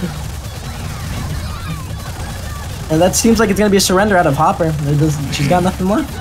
Yeah, man, she got a little too tunnel vision, you know, like, she saw exactly what we saw at the beginning of this game, like, man, this whole map belongs to me. I'm the king, I'm gonna build a bunch of tier 3 units, but Sledge came in here with some pretty, you know, bread and butter standard army compositions and really slammed down on this guy, you know, trying to play a little too creative. Yeah, as we can see here on the left side of the map, Bonk defending himself with, oh, not 11 mines, 8 mines. And now, if Bonk is lucky enough, Sledge will find QM before he finds Bellafeed here. Let's see what happens. Doesn't look like it. Think he's busted here, man. He got found out. But let's see these 7 mines in action before he dies a horrendous death. Oh! Damn! Yep, but he dies anyways. Those are pretty good mines. Oh, but look at this! QM's wrapping around right now. You just saw him go in and kill Blue. Not Blue, but Bellafeed, and now he's gonna come in and kill Yellow. He attacked when the other guy attacked. That's how free-for-all works, and it makes me salty. Yeah, but man. Oh he's my god. coming in right now. Coming in for those expands, but those ferrets are getting caught up by the reinforcements. Those lizards, really. And now the 6 falcons are 6 falcons are gonna be a lot for 12 scrolls to take. Not to mention there's some pigeons. The lizards are coming in now. The reinforcements are gonna be a bit too much. Words. Damn. I thought that would for sure be the end, catching all those ferrets there. Army value, I mean, Archimedes is ahead, but not by miles. No, Archimedes is ahead by miles. Don't say that. Don't give the man false hope. He's dead. Come on, man. I'm trying to create some drama. Work with me here, Chet. 6. This is a false world you live in. Oh man. Well, you know what it is? Is the army values are a little closer because those 10 turrets are accounting for something in that graph. If you don't look at the top of the screen, this kind of looks like a campaign mission. Yeah, right. Dude, this map was really cool though, dude. I wish we saw bigger maps like this in 1v1. I mean, maybe that's not a good thing. I like big maps though. I like a variety, man. I like the super tiny maps and the insanely large ones too, you know? Yeah, I can understand that, but QM now has an owl for her, but she has not picked up all 8 farms on that expand right next to her, which is odd. But she does have the MGs out, so it's not looking too bad. The owl mice are stacking. Maybe we'll give him a chance against Archimedes' army of 21 lizards, 6 falcons. Oh, that pigeon. Is that pigeon dead? No, it's fine. These pigeons are gonna make all the difference, man. That pigeon was flying right next to the base. Oh yeah, mice are gonna get pulled. He's gonna follow back, trying to defend those balloons, make sure they don't take any damage from those mice that are coming. He's gonna be able to put a lot of pressure right now, make sure he doesn't see those balloons coming up. But once those balloons do come up, it's gonna be very hard for QM to break out. He's gonna look for an engage. The owl's really far forward. It's gonna drop down to less than half. Jeez, he's gonna be forced to back away real hard, back into the MG line. But those ones are chopping up everything that it's turned their back. That owl comes a bit too far forward, and that's all of Green's army. Those MGs are all spread out. They're not concentrated on that choke. So now Yellow can do whatever he wants. He's gonna kill that forward expand that Green was thinking about getting, and it's gone. But these 2 forward balloons are probably gonna get sold to put even farther forward and contain even harder than it was before. Those pigeons are gonna keep all those falcons alive, not having it to retreat back into territory. Lizards are not gonna come in, kill the few squirrels that are still alive, and kill that MG. Falcons now arrive, and that's a lot of DPS coming out into the field. He's gonna focus on the expand. That's going to be forcing Green into starving, killing all nearby warrens. And that's going to be it. Wow. Wow. That's going to be all she wrote, man. Wow. Dude, mad props. That's like the 4th or 5th replay I've seen tonight of the submitter submitting a game where they lost. So, really cool, man. Dude, Bonk submits a lot of replays to me, so shout out to Bonk, man. But it's so cool because like most of the replays he submits me, he doesn't win. Which I don't know. I think that's a cool thing to do. So all right, let's keep this train rolling. Let's see now. I think this is the first time March Faster has submitted, so I want to get to his game as well as MMI. Wait, March Faster, where is he? Game 13.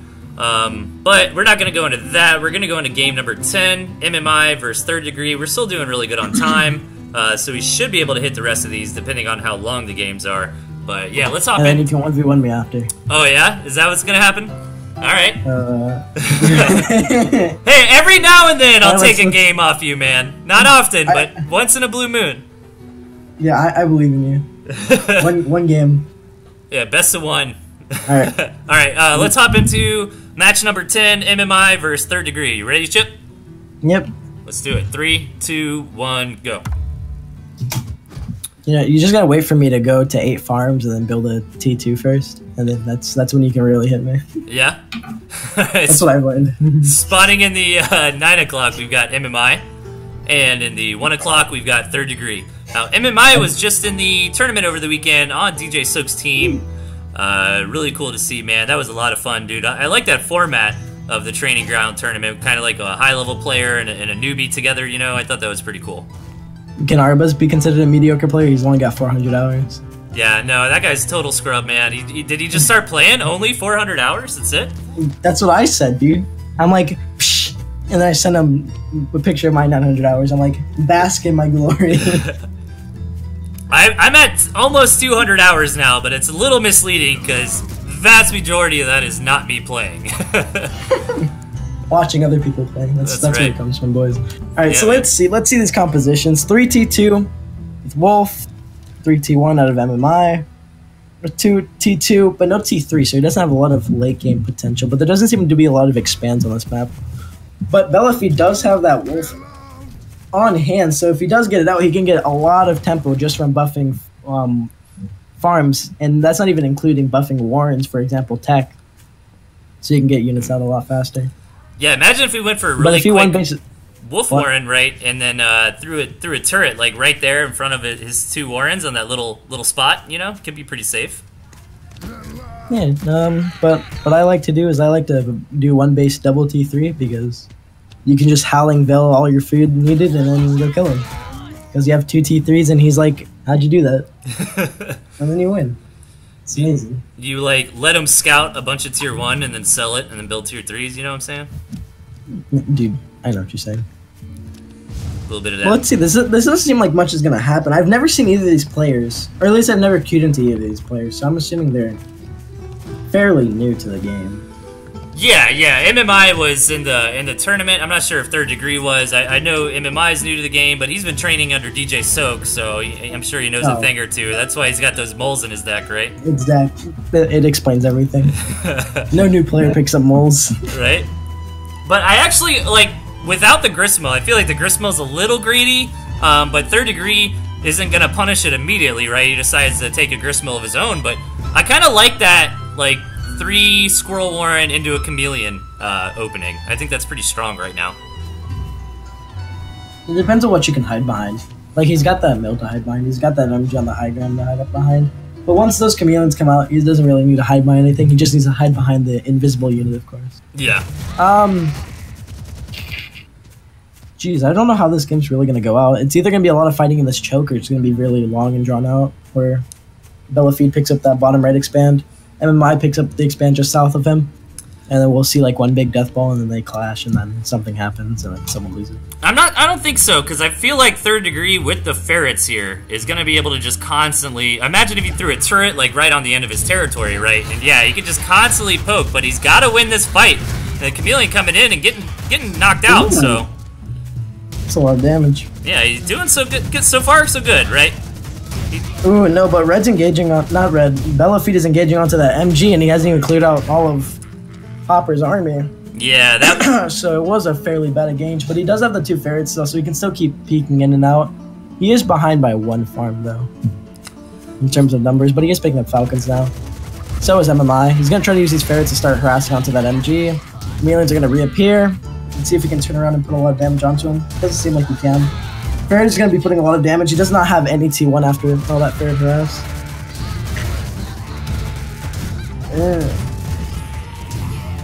Yeah, I feel like Third Degree really needs to control his micros slightly better. You know, stop walking his squirrels up into that turret fire and just poke that thing down with his ferrets, you know? Yeah. He got pretty lucky. A ferret shot hit an invisible chameleon and killed it. So, oh, nice. Casual stuff. Calculated, he needs to man. be bringing just his ferrets forward. Yeah. Like, if he gets threatened, then he can just back out easily. Right. I'd even love to see a turret right there, right? And then you have that line to fall back to. Yeah, having an MG would be pretty good. But MMI's got his own falcons and got chameleons on top of that. Third Degree just lost his falcon for some unknown reason. Ferrets are going to keep poking their head in and out. But MMI is slowly finding a lead. He's picking up more tech. He's picking up more farms. Third Degree picked up a lot of farms in Expand, actually. He's ahead of MMI. Pick up another Falcon Warren. He needs to put down some kind of MG, something to fall back behind. Yeah.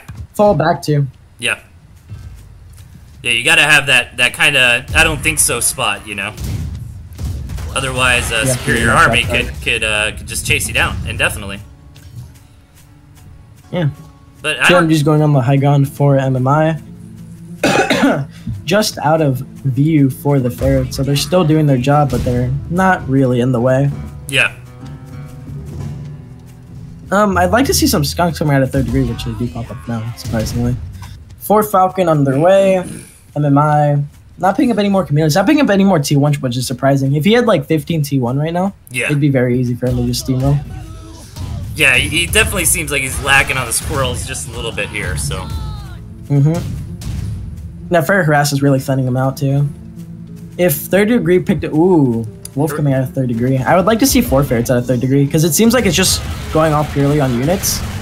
So it would be nice to just have 4 Ferrets. Oh, but those 4 Falcons are doing a lot. There's not a lot of T1 for MMI to tank for his Falcons, and one of the chameleons just die immediately because of the 4 Falcon pressure. One Skunk does come out, so all the T1 out of MMI that's tanking for the Falcons, and the chameleons as well. He's going to be taking a lot more damage, it's going to be very hard. I mean, 6 Falcons is nothing to bat an eye at, man. I mean, MMI is starting to get a relatively scary composition together, but I think just over time, man, that constant ferret poke is giving Third Degree more and more of an advantage. But really, I mean, right now on paper, MMI does have the superior army. Well, yeah, but Third Degree does have warrants to fall behind, and he does have MGs if he need be. And he is getting a wolf out right now, so once his units start getting wolf buffed, it's going to be very hard for MMI to retaliate because of the Swift. And he's got no units inside of his composition to have the range nor the speed to actually catch up to those Swift units. Yeah. Granted, Third Degree buffs the proper targets with his wolf. What do you think he should be buffing? Maybe the ferrets to poke in a little more effectively, or? Ferrets and skunks to deal with the T1 and just to get harassing. Yeah, see, look, he's engaging then disengaging. He's becoming very indecisive with those fights. He lost like 3 Falcons there and half his T1. He's losing way too much for free. Yeah. Third Degree has accumulated such an army because of these small mistakes that he can basically roll over him if he realizes it. Finally knocking down those turrets. Yeah. Yep. MG's now come down. There's nothing stopping Third Degree. Third Degree is going to start to look for an all-in engage. The gas is not put down properly, but he is getting pulled back into the gas. Ferrets are doing as much as they can, but they're not really good at fighting. Wolf is here now to buff that singular squirrel. Ooh, did you see that value? Oh, man. Damn, dude. How did MMI come out on top there? Falcons and chameleons. Yeah. The gas wasn't in proper position. It was all in the front on that chameleon where that chameleon was standing. And there's no units that close to where the chameleon is. It's just his army. But Wolf buff Ferret's now putting the pressure onto these farms, taking out 3 farms. Ooh. MMI realizing this and looking for an engage, but there's a lot of gas coming down right now. 2 Wolf buff Falcons, that's a lot of DPS to be dealing with, and there's nothing else coming out of MMI. MMI, all he's left is just him streaming. Damn. Yeah, pretty... That should be game, or that should be called rather soon. The Ferrets are just going to keep pushing in on those warrens. That gas is going to make sure anything that come out of those warrens die. And a few Wolf buff Ferrets, not Ferrets, but Falcons, just to add insult to injury. Coming forward, his army, trying to harass those last 2 Falcons that MMI has. MMI is now starving. All of his army is dead. There's nothing else. There's nothing left except for to expand down south. And it seems like he's trying to grip onto dear life, putting down 2 MGs, but that's not enough to stop the snowball that third degree has made for himself and comes down to that expand, takes it out, and now has to go back to the main of MMI just to end it all. Or he could end it all right now by pressing the surrender button. Yeah, he's just being annoying at this point. It happens every now and then, no big deal.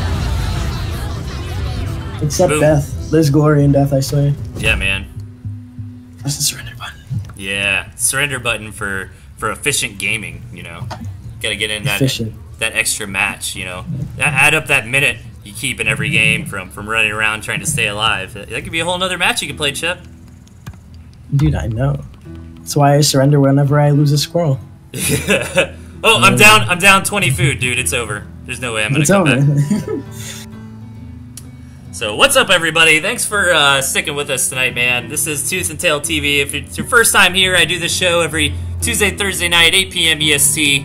I've been rolling through a bunch of guest casters lately. We got Chip tonight, casting for us, keeping it real, doing a great job. So what do we got left here?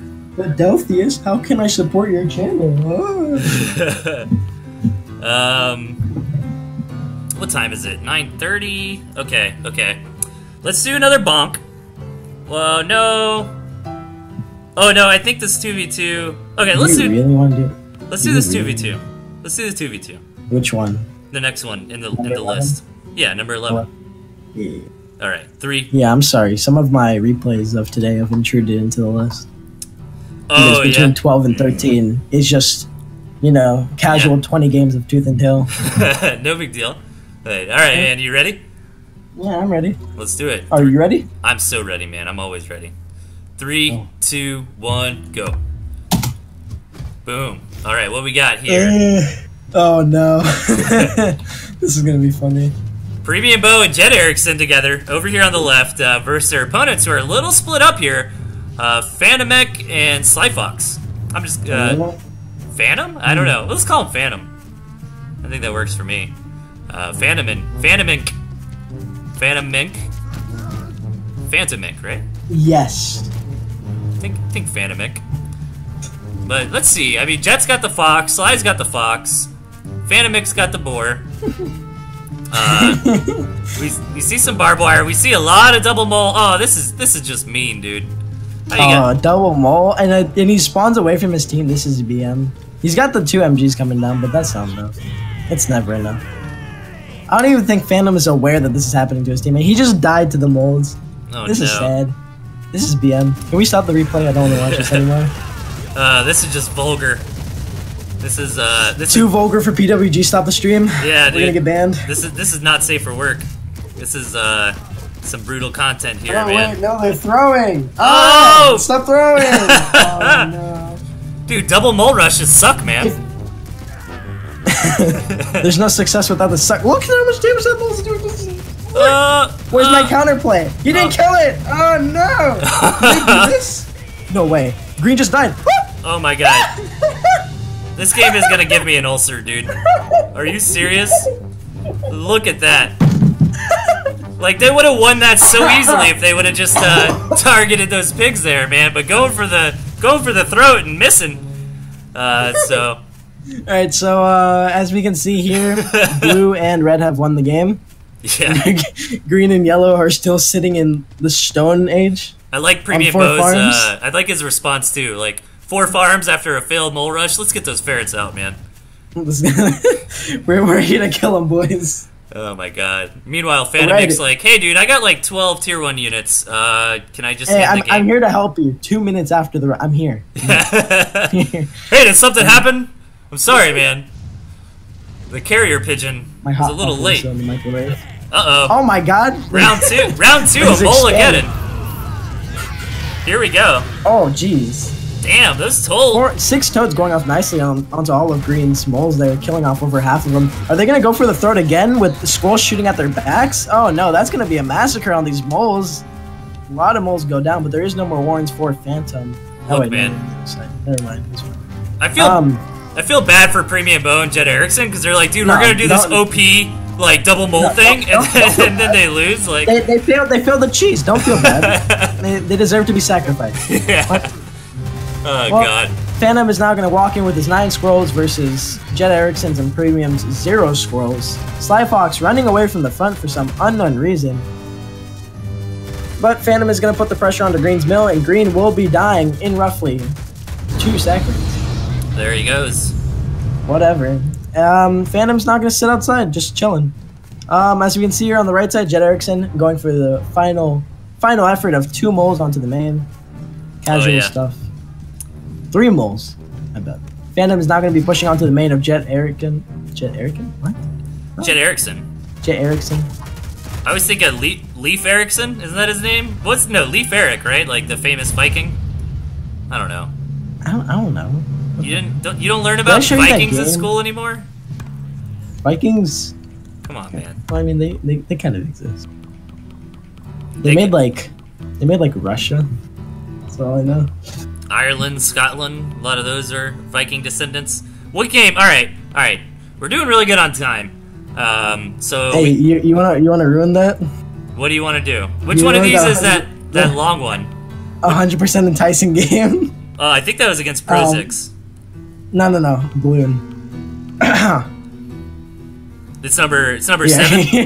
Are you sure you want to do this? No, we'll save it. We'll save it for last, man. Let's get to these last 3 submissions here, right. and then we'll dick around with these couple crazy games you submitted. Right. So let's see. I am super excited because Leif Erikson Day. Yeah, man, Leif Erikson. That's what I was talking about. Dragon gets it, man. That was a SpongeBob episode, wasn't it? I think so. Happy Leif Erikson Day. I've watched SpongeBob my entire life and I've never heard of this. Dude, yeah. Leif Erikson Day. Yeah, Leif Erikson Day, man, with Patrick. Oh, yeah. Okay, I remember. See, I'm not crazy. You need to pay attention to school, Chip. I was like 7 when I watched the episode, okay? It's no excuse. All right. Bonk versus Sejong here. Let's hop into it. Are you ready? Game number 12. Yes. Ooh, that was succulent, man. All right, 3, 2, 1, go. All right. Spawning in the 12 o'clock position, we've got Sejong. And in the 6 o'clock, we've got Bonko. All right. Both players got the balloons. Oh, jeez, this map is horrible. Yeah, poor Bonk, man. I want to see him win a game, dude. Like, tell me which game you win. Like, I always cast these games with Bonk, and he never submits a winning one. I feel like he wins this one. Something tells me deep down. Bonko has a fighting spirit. You believe? Well, no, he went 4 far more, and I don't think his spirit's there. Did he sell? No. No, we're good. Okay, Sejong is floating, so I'm not feeling too bad for Bonk. Ooh. Snake? Tier 2? 5 farm snake? No? Really? 5 farm snake would be so mean with some good micro, dude. Like, get in there and just tag tier 1 and... What, it takes 2 shots to kill a pig, right? Yeah, 2. It's not that bad until you realize the enemy's gone 5 farm snake, get the snake, then get a pigeon warren, then get the 2 pigeons, then a snake, then a pigeon, then queue up 3 farms, and then he's at your base sitting outside regardless of how bad his micro is, the pigeon's healing, it's like, what do I do? Yeah, Mishi did that to me several games in a row, like a month or 2 ago, man. It was pretty brutal. That was kind of a thing for a little while in the meta. Like a super quick snake with some pigeons before the pigeon rework. But Bonk, man, he's got a couple squirrels. Gonna see if he can get something done. Well, let's see, dude. Sejong is going up to 6. His warrens aren't up front, so he can't really use the tanking properly. Bonko going up for T2 as well as Sejong. Sejong picking up ferrets into snakes on 6 farms. Bonko selling off his falcons and picking up a pigeon warren, now floating 240 food, buying a falcon warren, and holding the rest in order to start production on units. Sejong engaging on the 3 squirrels found over on the front, but that one Rambo squirrel kills off the other 2 squirrels of Sejong. Man, I was thinking like, Bonk, dude, he left his units there. They were just like chilling there for like 30 seconds. I'm like, no, they're all gonna die for free. But hey, man, Bonk won that engagement. So, mind game plays, dude. Next level stuff coming out of Bonk here. I love it. All right, so Bonk's really like I agree with what he's trying to do here. Like, he can't sit around, right? I mean, if he just sits around, Sejong's gonna eat up this map. Like, he's gotta put his flag out, he's gotta put his foot down. Oh my god. And secure DDR? something. Oh, never mind. No DDR. No DDR! Ah! He's not sidestepping those ferret shots, and now his scroll can't kill off a pigeon. Now we're in an awkward case scenario. But he doesn't have the DDR if all your units are flying. Welcome to Falcons. Falcons are not going to be able to start chewing through those remaining scrolls. Pigeons are going to stay alive, and they're going to start healing that Falcon, which is in turn doing damage to that ferret over there. But a Falcon of Sejong is coming over to deny these pigeons and Falcon pressure. I think Sejong might not be aware that ferrets can't hit falcons here.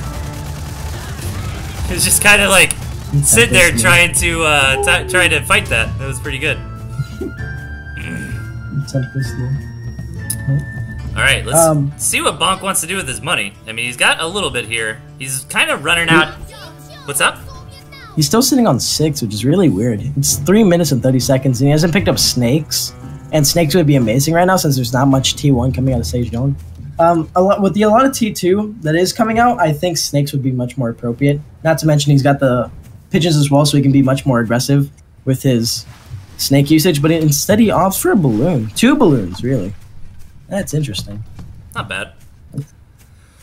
Yeah, I wish he would have taken his farms earlier. It's probably a mistake, right? Like, just kind of forgot them or maybe overlooked it. It can happen every now and then. So, I mean, Bonk's really trying to get out on this map here. I'd like to see him take that campfire and move those balloons up there, you know? Yeah, but I think he's looking for defensive play. He's dedicating himself into too many things in too many different ways. But Sejong does have his army split, having the Falcons on the right side, trying to make sure nothing comes through the waterways. But the ferrets are putting a lot of pressure onto those squirrels there. But Bonko was able to come forward and clear out Sejong's T1. Sejong going up for 4 Falcons now. 4 Falcons are better than 2, believe it or not. No way. And why? How did that make you laugh so hard? I got you, man. Oh, God. But the real story here is Sejong's expansion, right? Like, he's just going to start out economy. That's not a word. Like, out money. Dude, what am I trying to say? Out macro. Yeah, I know macro, but I was trying to think of another word to say. Just be lazy. Out macro. No, man. Better economy. You have to have a diverse vernacular, my man. You can't just say the same things over and over. Better economy. Like more income. That's what I was looking for. I just kind of I know. Big 10, boy words. 10 seconds later, I think of like a 4th grade vocabulary word. Alright, well, Bonk is now engaging on those lone ferrets that were caught out, and oh no, Bonko is not microing his army properly. The squirrels were behind the mill, and they came out of nowhere from the fields. The Falcons flanking from the left, putting a lot of damage onto Bonko's army, essentially killing everything that stood in its way and wake. Snake is now finally come out for Bonko, tagging 2 Falcons. No, not 2 Falcons, just 1. 1 Falcon. Putting him down. Man, it feels bad for Bonk there, because, like, Sejong was getting totally baited into that engagement, right? If that snake from Bonk was just a little bit further back, those balloons would have been firing, and that would have helped him out a lot. Yeah. Yeah, if he would have baited him into the balloons, it would have been pretty nice. Sejong has not noticed the expand of Bonko on the right here, so maybe Bonko can go for something special. Who knows? I thought Sejong was going to try to do a little flank attack with his Falcons there, but it looks like he's just trying to use them to scout, which I like the idea, but man, the Falcons are not the units that you want to find out your enemy's attack. Well, actually, you know, he's got the, now that I think about it, like looking at that position, it's not so bad because he's got that cliff. He can easily retreat behind. Water. Yeah, he's got the water too. Bonko is putting himself forward onto the map. Even though his army is bad, like, it's not as great compared to Sejong. Sejong bringing the 4 Falcons over. Bonko needs to be putting out a lot more damage right now. He's being too afraid to engage onto the squirrels, thinking that the Falcons are nearby. But if the Falcons aren't there, he should be putting on his pressure. Sejong now putting up 6 farms on his expand, while Bonk has been able to secretly put 1 onto his own. Bonko really needs to be selling off those balloons and putting them forward onto that expand on the right, trying to put more pressure. 4 ferrets out of Sejong, that's a lot of harass, but there is not a lot of things to harass from Bonko. Sejong putting down a balloon on the right side. When that balloon comes up, it will see the expand of Bonko, and that's going to be very awkward for Bonko to defend. He's going to come back onto the high ground, trying to put himself out there, trying to defend his expand there, but the balloon is going to come up in now-ish. Seems pretty good. And it is going to see the expand. Well, let me count. 1, 2, 3. Yeah, I think the real story here is definitely the second base timing out of Sejong, and it was hard for Bonk, and I think he made some good strides in the early game to try to get out on the map, but Yeah, have those balloons there that haven't really added a lot of value, unfortunately. Would be better suited, you know, either moved up or maybe sell them and they make a couple more farms. I feel like what Bonk really needed to do earlier was secure that campfire, you know, and get those balloons up there. It would have been. It would have. I don't think the balloons were his issue. I think he just needed to put himself out on the map and picked up the proper tech. Because he dedicated himself more into Falcons, even though there was not a lot coming out of Sejong. Oh yeah, Sejong just A-moving into Bonko now. Bonko has absolutely nothing to hold him back. Sejong now diving those balloons, putting them down, but at first taking out these warrants. Bad idea, because now he's going to get thinned out by these balloons rather hard. Ferrets are not going to be taking harassed by those balloons, but those are the last two farms coming out of Bonk. Are they? Oh wait, no, he's got the secret expanse. Silly me. Sejong's now diving that main base of Bonk, but he's gonna realize a bit too late that it is not his last base, and now he's gonna be forced to fight this singular balloon, which might be able to put him down. Dude, no, but he lost so much. Those balloons did so much damage, man. Like that was crazy to watch. But yeah, the real story has just been the economy this whole game, right? Like Sejong got his second base out of the 5-minute mark essentially, and you know, Bonk just really couldn't get that second base up and running in time. So, great submission. You gotta submit me a winning replay, Bonk. Come on, man. Like, I think I've done 3 of your games today. You've lost all of them. Oh, man. That's awesome. Alright, alright. Let's see. What's up, chat? I apologize I haven't been interacting too much with the chat tonight, guys. I kind of on my like slimmest way possible to run the show, but it looks like I'm not having frame drop issues at all, so I don't want to jinx myself, but I'm really happy about that. So thanks for everybody hanging out, chatting it up, man. I apologize I haven't acknowledged you, but man, let's see. I think everybody wants to see a winning Bonk game, so come on, Bonk, send me a replay. He submits a lot of replays, so maybe I've just been improper in picking the right one here. But man, Bonk, send me one replay in an email where you win a game, dude. We need to see some successful bonkage here. But I can't believe this is... So this was submitted by March Faster against Reza. Reza's a good player. I see him often. Reza's pretty good. Yeah, he's really aggressive. I Q-ed him a few times. Yeah. And then I build Mass Lizard, and he's like, what did I do wrong? It's like, lizards, dude. I'm really surprised because I think I've said this a few times tonight, so I'm sorry, but March Faster let me know in the replay this is his first time submitting, which is crazy because I've seen so many... Dude, I swear I've casted this guy multiple times at this point, so I guess he just plays a lot, and people go up against... He beat me on the ladder earlier, but in my defense, I was not really paying attention. I was trying to get the cast working right, but you probably would have beat me anyways, March Faster. I know you're a good player, so... Are you ready to hop into game number 13, Chip? Yes. All right. 3, 2, 1, go. Oh no, it's out of sync. Oh. Yeah. How is that out of sync? Did I show you that replay? I'm sorry, but did I show you that replay where it was like pretty close? Which one? Like, my mill almost died. I killed his mill like a millisecond before he killed my mill, and like when he was about to kill my mill, my expand was about to finish, and his expand was about to finish on the campfire. It was a lot of things. Did I not show you that game? Maybe. I remember a game where you got contained by balloons in this like awkward deserty map. I don't know why that was. Oh yeah, that game was just fun. That game was fun, but there was another one. How is this? You forced me to delete 2,000 replay.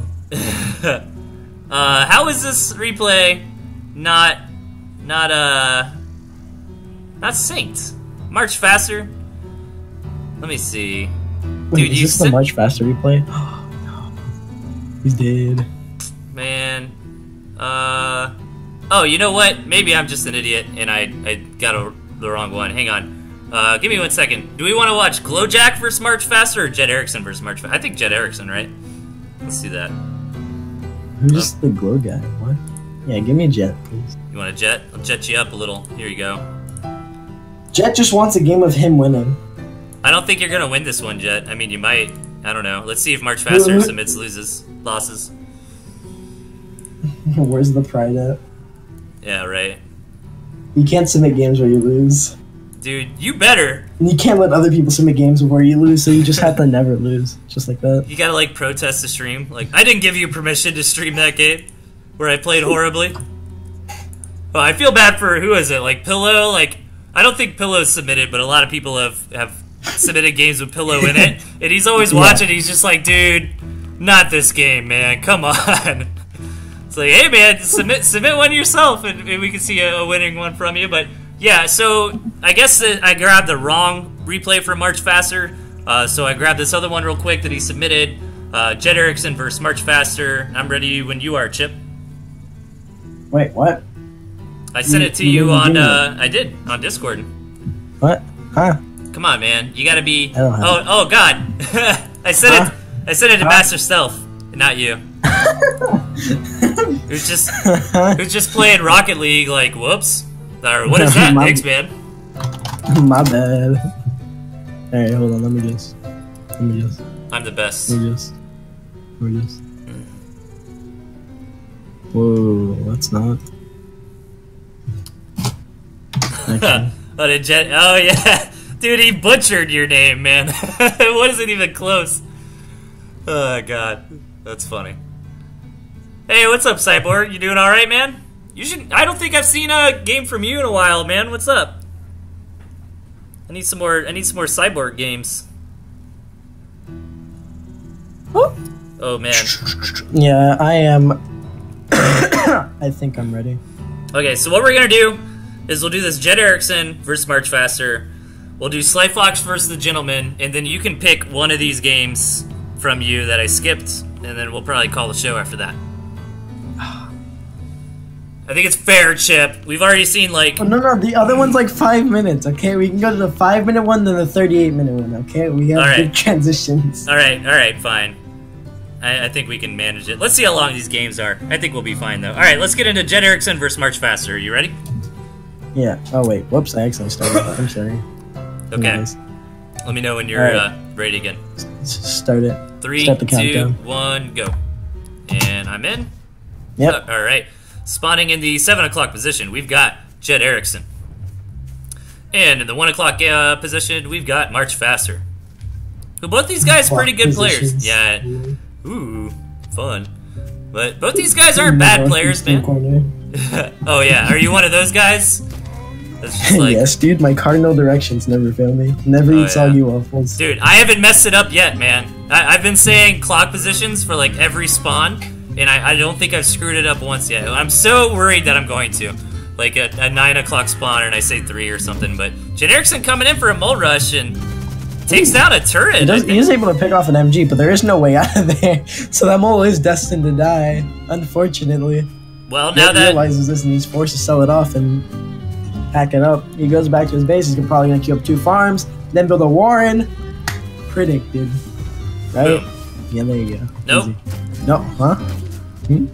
Okay, well, he builds it forward. March Faster sells off the MG and puts it into a Warren instead. Jet Erickson now being slightly ahead in terms of food. March Faster, existing, I'd say. Picks up a 2nd Warren instead of the 6th farm, then queues up his 6th, but not being another score Warren, but rather a Toad Warren. I mean, this map's not terrible. Like, I would give it to Jet Erickson, I guess, but both players have a pocket base, you know, and maybe, you know, 2 pretty easy expansions to their name, and the campfires in that extra 9 o'clock base kind of look like they belong to Jet, but you know most games don't really go beyond 2 to 3 grist mills, you know, so shouldn't matter too much. But March does have the owl and the ferret, so harass should come easy. Yeah. Not to mention he's got the MGs, while Jet Erickson does not have any way of dealing with that.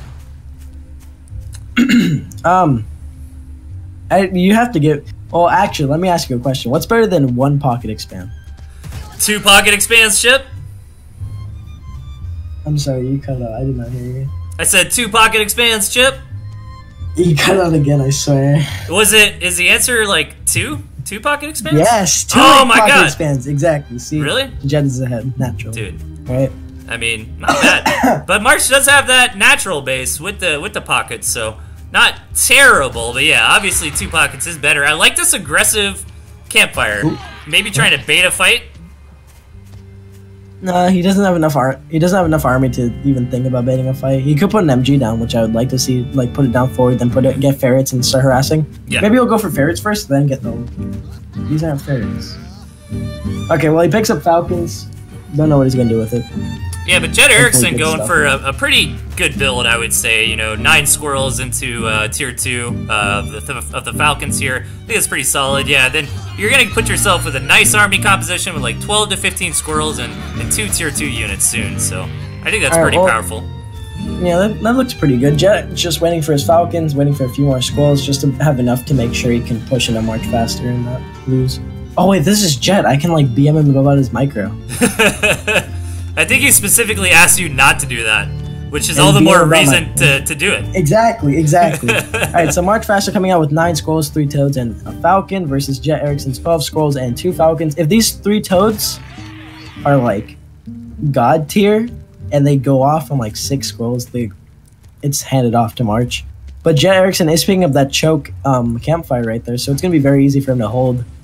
Depending on where those toads and or falcons go, it's going to be very easy for Jet to just move into March. March realizes this and he's forced to back away. He's probably going to start looking to get falcons now, but he has picked up the his pocket expand here and put 2 farms onto it. He's going to put even more. He's going to put up 4. Jet has picked up campfires, picked up 3 to be specific, putting a balloon in that choke now. So March is not anywhere near behind, really. I like still on the same eco, roughly. Yeah. Just Jet has a balloon in front. I like the decision out of Jet, too, to take that 9 o'clock base rather than his pockets, right? Because the pockets, you know, it's going to be easy for him to take whenever. So you might as well get that 9. But really, he's got a nice setup on this map, to be honest, man. Like, especially with that balloon around that front campfire. I mean, he basically split the map in a very favorable way for himself already. Oh, jeez. Whoa, what the hell? Jet going up to 8 farms on his expand immediately. Wow, he's been floating. What a plug. Dude, he's yellow in it. You gotta slide BM whenever you can. Yeah.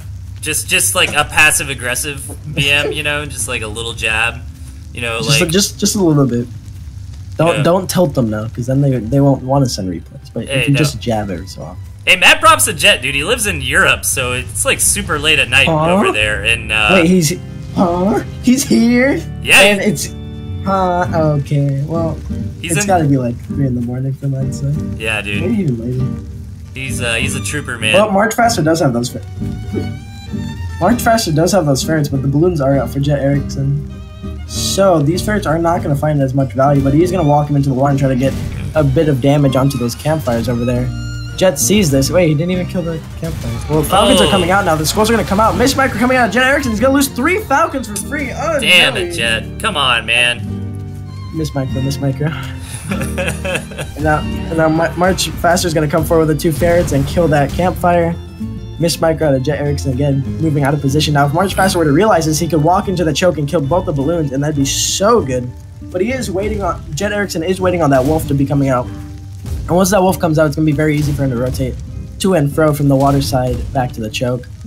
Jet Erickson should have a balloon by that choke to see whenever those ferrets are doing their thing. He is able to plop down 1 last balloon before that campfire goes down due to ferret harass. March Faster now picking up an owl and has picked up 6 farms. No, 8 farms on his expand now. Jet Erickson has bought all the expands on his side of the map, but is only invested into 3. But he is on the better side of the map, so he only has to do is play slower and he will be better over time. Yeah, and that wolf, man, it's almost out here, which is going to add a ton of value to Jet's army. I mean, even more if he managed to keep those, you know, if he had a little bit of better micro and kept those few falcons alive in that earlier engagement, he would have had a stronger army at this point. But March is coming in and gets a balloon pretty much for free. Yep, and Jet being Jet, miss micro like crazy. Missed that opportunity to react. I mean, if he was just a little bit of a better player, he could have got there. All the balloons now down for Jet Erickson. The door is wide open, but the question is, will March Faster try to capitalize on such opportunity given to him? Not even given to him. He gave himself that opportunity, taking down all those balloons, waiting for the owl now, picking up a lot of T1, trying to overwhelm Jet Erickson. He realizes there's more balloons coming down. He's going to start coming forward onto Jet. That wolf has buffed a fair bit of the falcons, but it does seem like he's got barely enough. But miss my god, Jet Erickson losing that wolf to ferret fire. That is very unfortunate, but the Falcons are going to reign supreme on the battlefield for now. Damn. March Faster falls back into the warrant. Oh, he's leaving his warrant to come out onto Jet Erickson. Good micro coming out of Jet Erickson, killing off all those squads that are on front. Focus firing? Oh my god, he even focus fire. What a... Should I throw a compliment? Passive aggressive. What a good player. What a great player. Rolls eyes. Oh, no. March Faster. Oh, man. March Faster. He got his owl now. He should be selling off a few T1 to pay off for those Falcons, because that's to wait the minute in order to get all that mice out. But Jet Erickson forcing a fight onto March Faster. That's not really good, but March Faster misspecking his owl. Oh, but he does save it. It was tactical tanking, and now Jet not using his warrants for tanking properly. He's going to get overwhelmed by it. March Faster. There's too much on the field now, and I don't think Jet has enough to deal with it. Damn. The ferrets are just going to keep raining in. The squirrels are going to keep putting more damage in, and Jet, there's nothing else for him. Dude, pretty impressive control on that owl at the end, I gotta say. Keeping it barely alive was pretty cool. Tactical tanking. Yeah, man. Alright. Alright, now that we've roasted Jet Erickson. Okay. Do I get to choose my new replays? No, man! One more, don't we? We got Slyfox versus the Gentleman here. Understood. 4 a.m. for Jet Erickson. Oh, dude. Nah, we know Jet Erickson, guys. We're messing around with him. It's Cyborg, man. Come on, send me some replays, dude. I wanna see that. Okay, all right. So it's getting late, guys. I'm gonna give you guys a little overtime here. We're gonna do 3 more matches. We're gonna hop into Slyfox, and we're gonna hop into these last 2 chip matches, and that's gonna be it. So let's get this going, man. I got adult things to do in the mornings, like work. Whoa, dude. That sounded dirty. I've got adult things to do. Whoa, dude. In reality, it's like make coffee, shave, go sit in traffic for 45 minutes. You can't hit me with reality out of nowhere. No. This is a video game, and I want to play the video game without having to realize, I've got school tomorrow. You can't do that to me. We're in Tooth and Tail world right now. This is a protective, safe space where me and you are casters and have this, great Wonderful audience and viewership. Oh my god, so good. There you go. All right, so Slyfox versus the Gentleman. Let's do it. We got 3 more matches for you tonight, guys, and we're gonna call it. So, are you ready to hop into game 14 here, Chip? Yes. Let's do it. 3, 2, 1, go. Let's get it, boys. Alright, spawning in the 6 o'clock position, we've got Slyfox. And in the 12 o'clock, we've got the Gentleman. Now, Gentleman's a pretty good player, and Slyfox is no slouch himself, but he is pretty new, so I'd like to see what happens here. Now, Gentleman's did not queue that 5th farm. Might be looking for a mole rush here. Ooh, what an interesting place to put a mole, if I do say so myself. Yeah. It's a pretty tactical mole. Dude, I think he didn't quite scout his opponent in time, and let's see. Yeah, okay, so he's bringing mole number 2. Yep. These 2 moles are going to be able to harass that Warren coming out of Slyfox. That Warren isn't up in time, and the mole's just going to appear out of nowhere. Sly feels threatened, so he repositions the Warren, and now he can keep kiting. Oh, no. He put both the Warrens in the same place, so they're both going to get pressured for free. So he's going to be forced to sell off both of those, or else he is going to lose.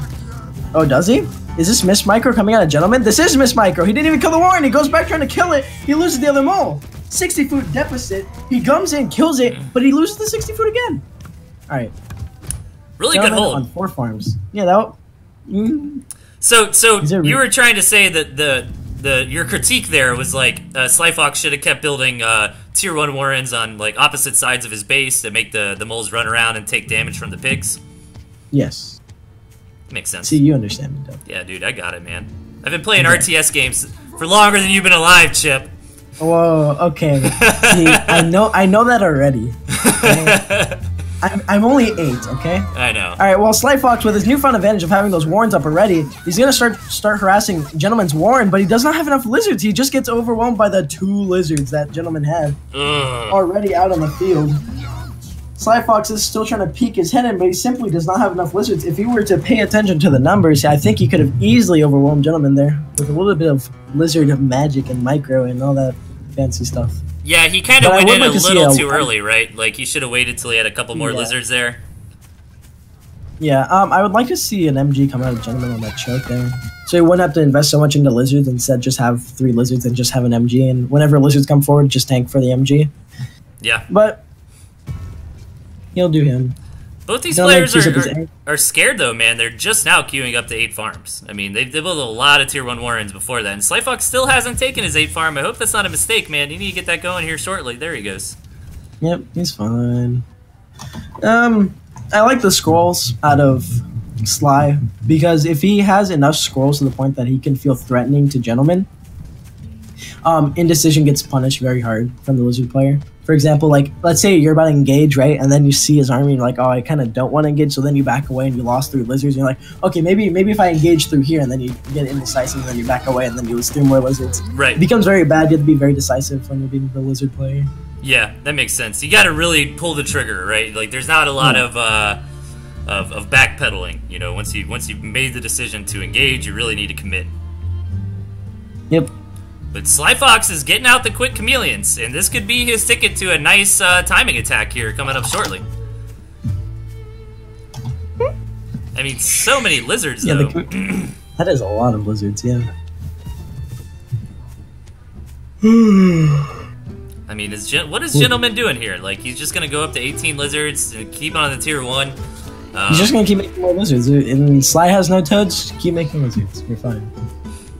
Is there a point that's where, typically like, how you go about it? If I got, like, 30 squirrels and you have 30 lizards, I mean, is there a tipping point where the squirrels are going to start being favored? Don't think so. If these are, like, the old lizards like I remember them, yeah, there's no tipping point. Even because the lizards have 2 range, right? So you only really lose is when you really can't wrap around the ball, but that never becomes an issue because you can double up. Yeah, that's a good point. On things like that, because you have the 2 range. Yeah, but as you can see, some of the lizards are forced to run around. Oh god, don't do that. Became indecisive midway through a fight and then ran 6 lizards through 2 chameleons and 12 skulls. Oh, that's not good. Yeah, but Slyfox has invested into a campfire and an expand right now. So Slyfox is slightly ahead in terms of economy, putting 2 farms down into his expand. Gentleman with the 21 lizards trying to find a way around, but does not seem like a way to get around on the right side. Only down that main road there. And there is the small cut between the 2 riverbeds. I mean, Slyfox is in great shape here. I mean, he's ahead in basically every way at this point. Now he's, you know, muscling for a position on this map and wanting to take an engagement, which Gentleman knows is probably not the best thing for him, and backs out. Yep.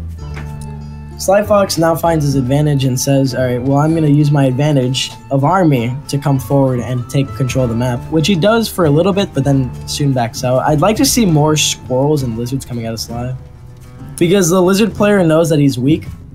So if he engages even ever so slightly, if Sly picks up more lizards, it becomes very easy for the squirrel lizard player to punish the lizard player, because the lizards can chase down the enemies' lizards and then get hits in when they're running away, you know, like, right. You know, all that cool stuff. And I would really like to see, because if you're in Gentleman's position here, guys, like, you have to take a risk. And I think the risk to make, if I was a Gentleman, and it would have paid off for him, because Slyfox hasn't really been taking advantage of his tempo and momentum from that earlier fight. I mean, imagine if the Gentleman just went, like, straight up to 8 farms on that second base, you know, like, yeah, that's not the quote-unquote good thing to do, but it's a risk, and you got to do something like that to get back in this game, you know? There he goes. He's starting to saturate it, but he's got to find some lead. Gentlemen, don't worry. We all know chameleons are busted. They're getting nerfed again. I think. I hope. Has Andy been streaming lately? What? I said, has Andy been streaming lately? Has he talked about any upcoming changes? Yes. I mean, he was talking about a hedgehog on the stream or something. That'd be cool. That was always interesting. But Slyfox coming forward with the forward expand with 4 chameleons, 2 falcons, 12 squirrels. I'm just listing his army composition: 9 lizards and 3 pigeons. He's coming over to the left here, and it seems like he's gonna start threatening that expand. He's gonna run into that 1 MG, but Gentleman's gonna go for the base trade. Gentleman has not picked up a proxy, and Slyfox is hesitating to kill this expand. He's thinking he's about to get flanked, but Gentleman's already at his base.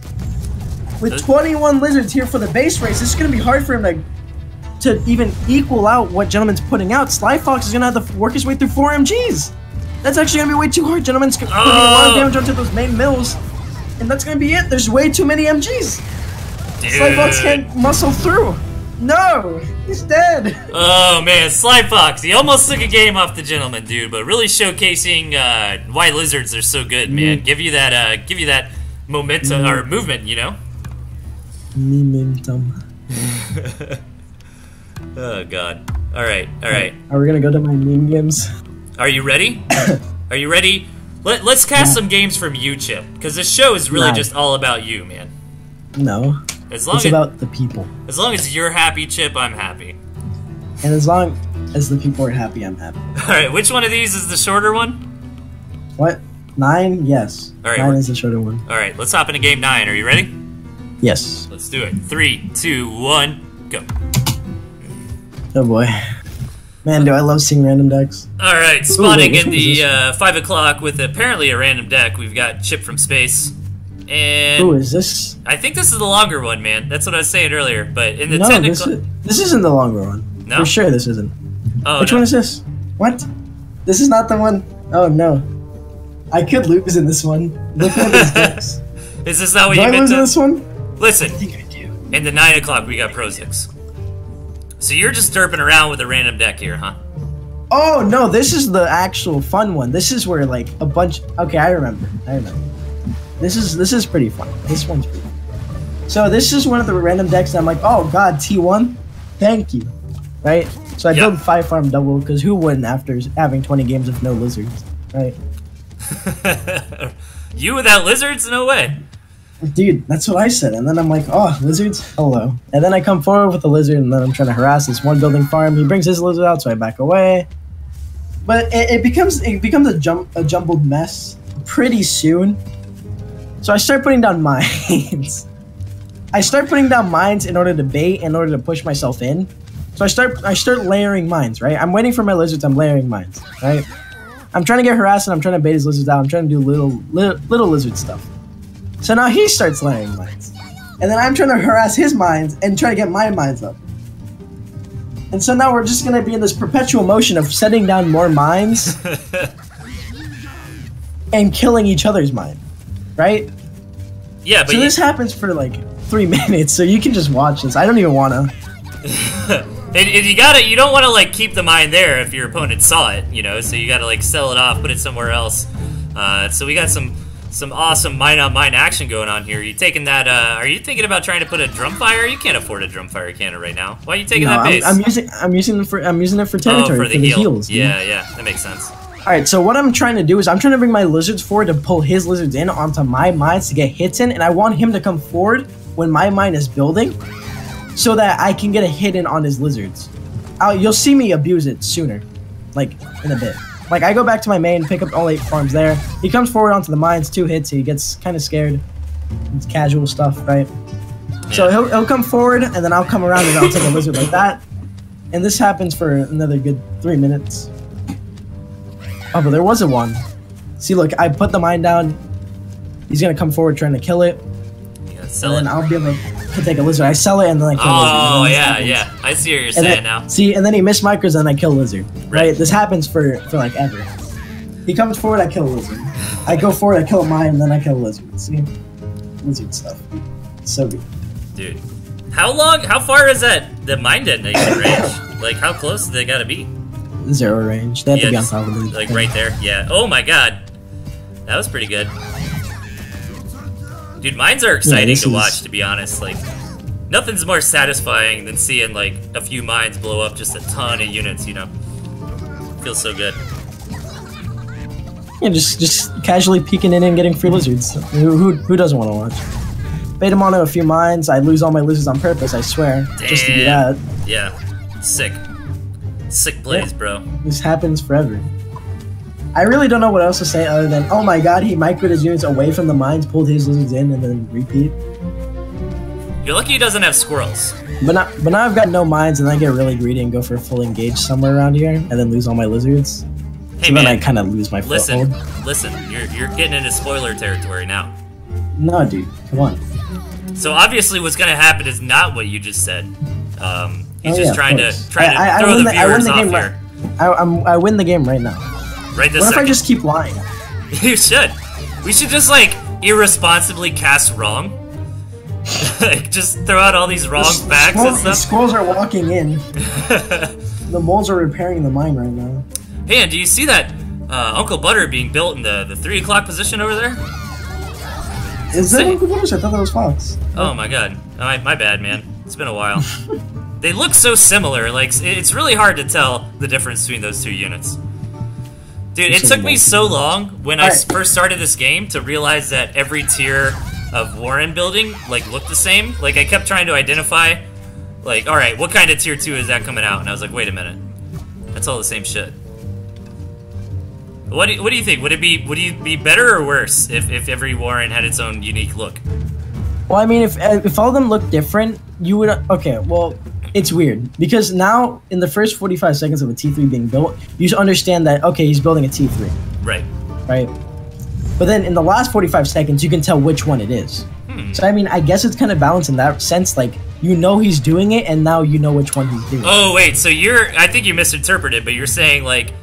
when the structure is being built, you can't tell which unit it is specifically, but then once it's built and the unit is being produced, then you can tell. Yeah. Yeah, that would be pretty cool. But it adds an error mystery, though. You know, I don't mind it. I sell everything on the forward, come back over to my main, and then start building a board because he's got Mass Lizard. Chilling, have 3 mines. Don't know what Prozic's doing. All I know is that it's not good enough to kill a boar. So did you abuse the double boar bomb when that was, like, super powerful? Like, wasn't there a point where 2 boars exploding at once would basically kill anything? Yeah, those were good times. Big toad. So I bring my lizards forward because I saw him build a mine, but I am afraid of there being multiple mines, so I back away. I did see Prozic sell off some of his army, so I was pretty confident in coming forward. But I was just afraid of stepping onto too many mines and losing an advantage. Or losing the little that I had in order to get myself back into this game. I mean, so you're really just... You're down to, like, 3 farms here. You're not interested in expanding. You just want to wait for that butter to get out and go wreck the opponent? Is that the idea? Yeah, dude. I've got the 3 pigeons to support, too. Yeah. Come on. Alright, so Uncle Butters is here. Prozic has picked up his 3rd falcon with 9 lizards. Boar, in essence, is here to clear mines and kill Mass T1, and then my lizards can just deal with whatever else he's got. So I'm trying to wait for my pigeons, so when the boar is able to proc the mines, I can just simply fall back and heal. So I'll sit back with my main army, and then I'll bring the boar forward, trying to clear mines, like I do here. 1 mine goes off, then he tries to engage onto the boar. He's trying to focus fire the boar, so I back it away. So if he tries to focus fire it more, he just springs himself deeper onto it. Pigeons are healing now healing the boar. Throwing the expand, and that should be it. Roasted. Hey, we saw a game with Uncle Butters, even though it was unintentional. I mean, that's a thing. That's a thing. Well, I mean, it happened. This other game was a thing. Oh my god, dude. Should I say? Yeah, 38 minutes. So you're gonna have to key me in on where we can fast forward, because we're gonna have to try to, like, sync that up. How do you fast forward 38 minutes? We'll see, man. Do you even want to look at this replay? Dude, I'll do it, man. Why not? We'll do one more. We're probably gonna skim through parts of it. I mean, we could just play it on 5 times speed. We'll see. We'll figure it out, man. We got it. Because I don't want to just, like, fast forward the entire thing, you know. Yeah. But are you ready? But it's like 10:20. All right, fine. All right. Real quick. 3, 2, 1, go. He said real quick to a 38-minute replay. Hey, man. Spawning in the 8 o'clock position, we got my current co-caster tonight, ChipFromSpace. And beautiful, dude. And then at 2 o'clock, we got Blue Coon. Alright, so let's hop over to ×2. You ready? Let's hit that ×2. Boom. Okay. So, pretty standard so far. I mean, not a lot to comment on. The map actually looks pretty even. Kind of small for a 38-minute match. I mean, both players have access to 2 gristmills, additional gristmills rather, and a campfire. I mean, the campfire in the middle of the map's a little contestable. Chip going for a 5-farm falcon here. So what are you thinking? Is this a planned strategy here? This couldn't be a random, is it? It looks orchestrated. This is a random deck. Is it really? Like, you know how if you don't choose any units in ranked, you get pure random? Yeah. Oh, yeah, this is what's happening here. Is there a difference between that because and hitting the random button? No, the random button is like guideline random. Like, you get 2, T1, 2, T2, and T3 in a structure. Right. But if you let random, in rank choose for you, you get pure random. And this is what it gave me. 4 structures. Falcon and Pigeon. Right? Alright, now I know you love defensive structures so much too. You're always talking about that. Dude. Maybe I'm seeing a new light of defensive structures. Maybe picking up 2 isn't that bad. Maybe I need 4. Who knows? We just gotta, like, overly saturate you with defensive structure games. Just, like, force you to play nothing but defense. Big you believer. That's what happened, like, half the random games I played. I just get, like, 2-3 structures, and it's like, yep. So you're derping around, and Blue Coon is playing a pretty upfront standard game. I mean, he went for kind of a fast gristmill, but not too bad. And you know, Chip's got a gristmill of his own here, and just setting up this World War I defense line. But Blue Coon has kind of sensed the fact that you're playing a little defensive, and he made the correct move here and rushed up to higher tech. You know, there's no reason to engage into all these static defenses that Chip's got going on over here. So he's like, okay, whatever. If you want to sit there and spend your money on defense, I'm just going to get a better army, right? Oh, yeah. But it's 4 defensive structures. How do you want? I like it, though. You're doing a good job, like, leapfrogging your defense up, right?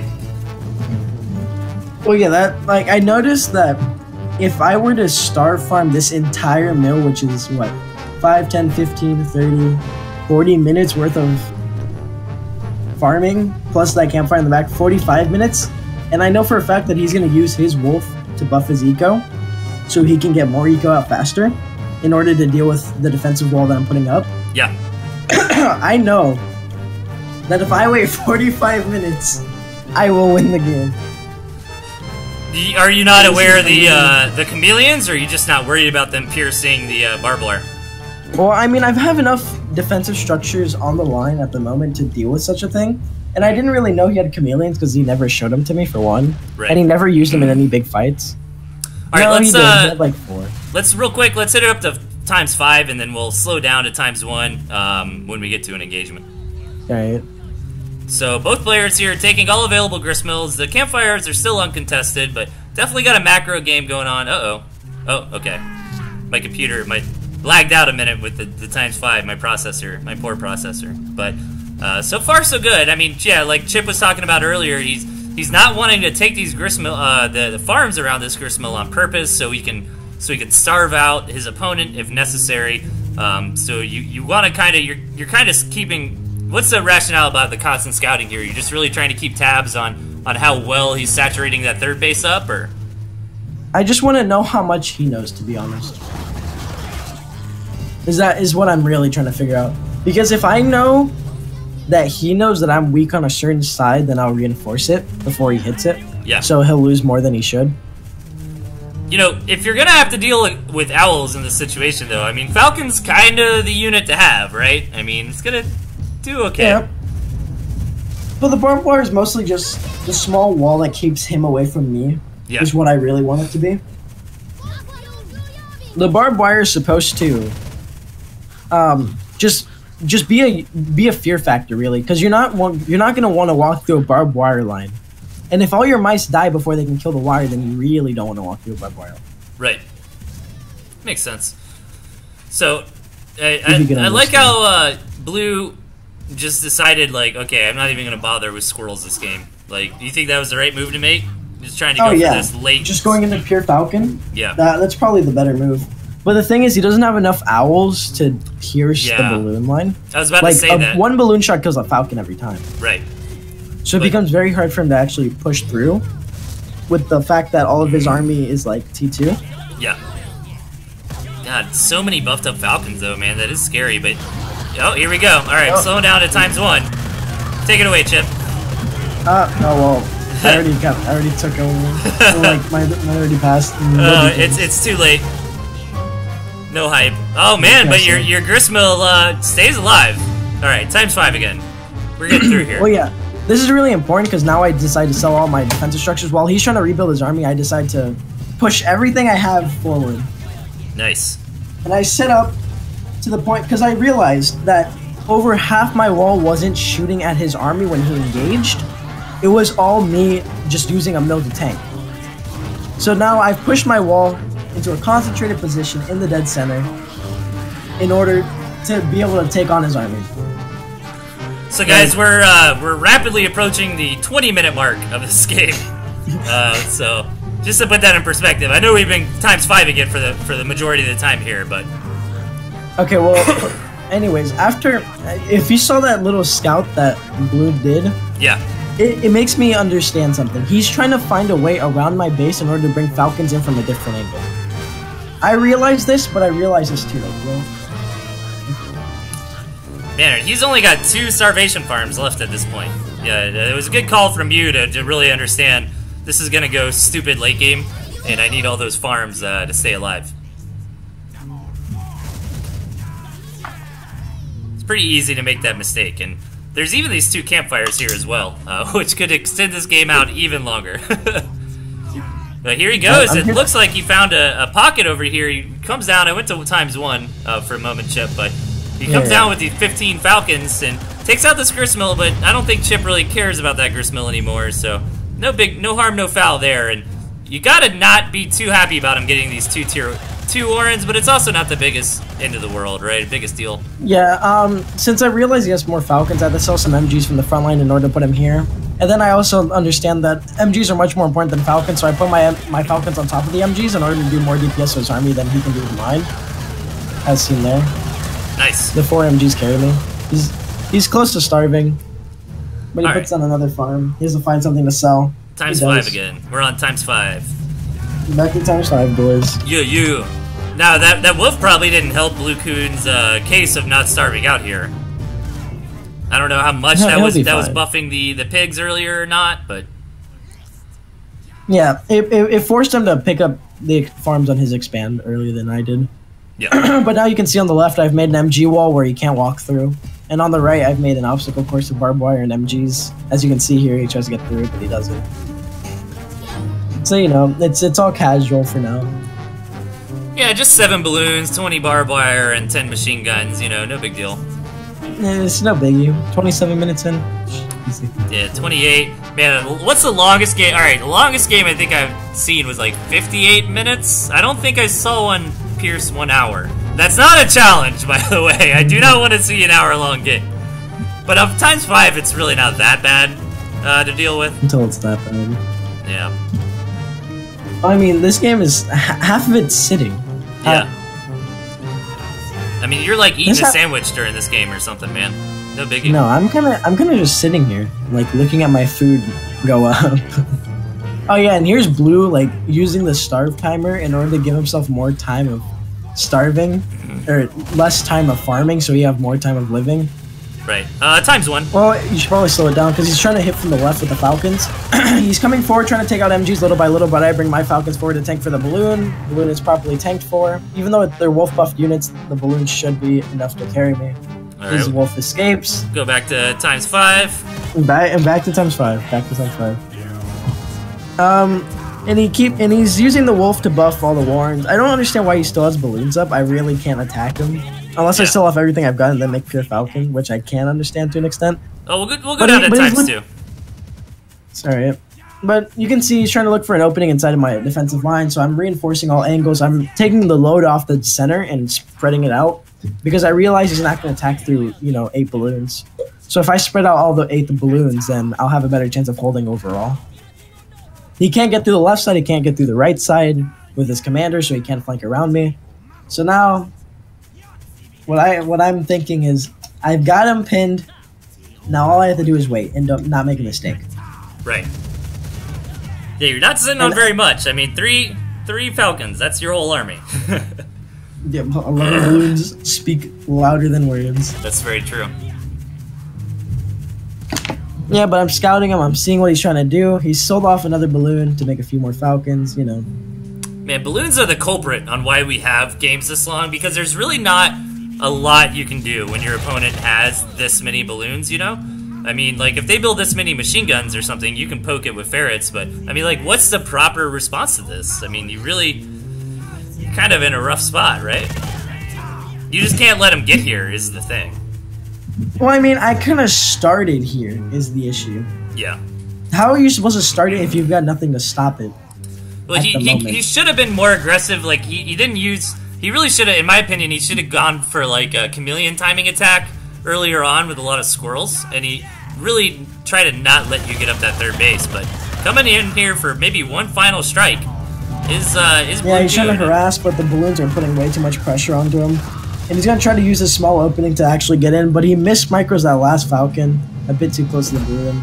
Then Wolf dies, then that's over. Pretty sick game. You know, man. seeing this on ×5. Seeing this on ×5 makes me really think, wow, I spent that much time. Alright guys, that is going to be it for the show tonight. Thank you so much, Chip, for casting with me, man. I had a lot of fun. You're welcome to come back and do it again if you like, man. Dude, hype. And thanks for everybody tuning in. This is Tooth and Tail TV. It has been, I should say. And we're going to be back here Thursday night, 8 p.m. EST. You're all a bunch of beautiful nerds. I'm so happy that my stream worked tonight. Like, to be honest, I figured I'd stream for like 45 minutes and have to call it. So, really happy for that, man. And this will go ahead and host. Let's see, no one's streaming the old Tooth and Tail right now, so I'll throw the host over to my wife. Check her out playing old PlayStation games, and I'll see you guys back here on Thursday night, 8 p.m. EST. And submit me some replays, guys. Email me at ToothAndTailTV@gmail.com. What's up, Chip? But how can I support the channel?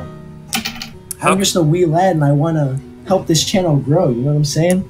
Dude, spread the word is the big thing, man. I did get the affiliate status. I don't know, like, I don't think I'm gonna take donations on this channel, to be honest. Like, I was thinking about maybe if it got big, like, you know, getting donations and putting them into tournament prize pools or something. But I do, like, right now I just need followers, guys. I need people to tune in. That's really all I ask, man. And submit replays is the big way you can support this show. Make sure I got enough juice for the next shows, and unique submitters are always really great. I think you did awesome tonight, Chip. If anybody wants to stream with me on Thursday night, you're welcome to. I mean, this is kind of a community channel, so if you want to give it a shot, man, come on in and stream with me, dude, or cast with me. So, you got anything you want to say here, Chipperoni? Thank you, Tooth and Tail community, for making this possible. Without your replays, we'd do nothing. That's right. Absolutely. So, send those replays over to ToothAndTailTV@gmail.com, and let's go say hi to my wife, since nobody's streaming Tooth and Tail at the moment. And I will see you guys back on Thursday night. So take care, everybody. Have a good night. See y'all later. Wee-oo, wee-oo, wee-oo.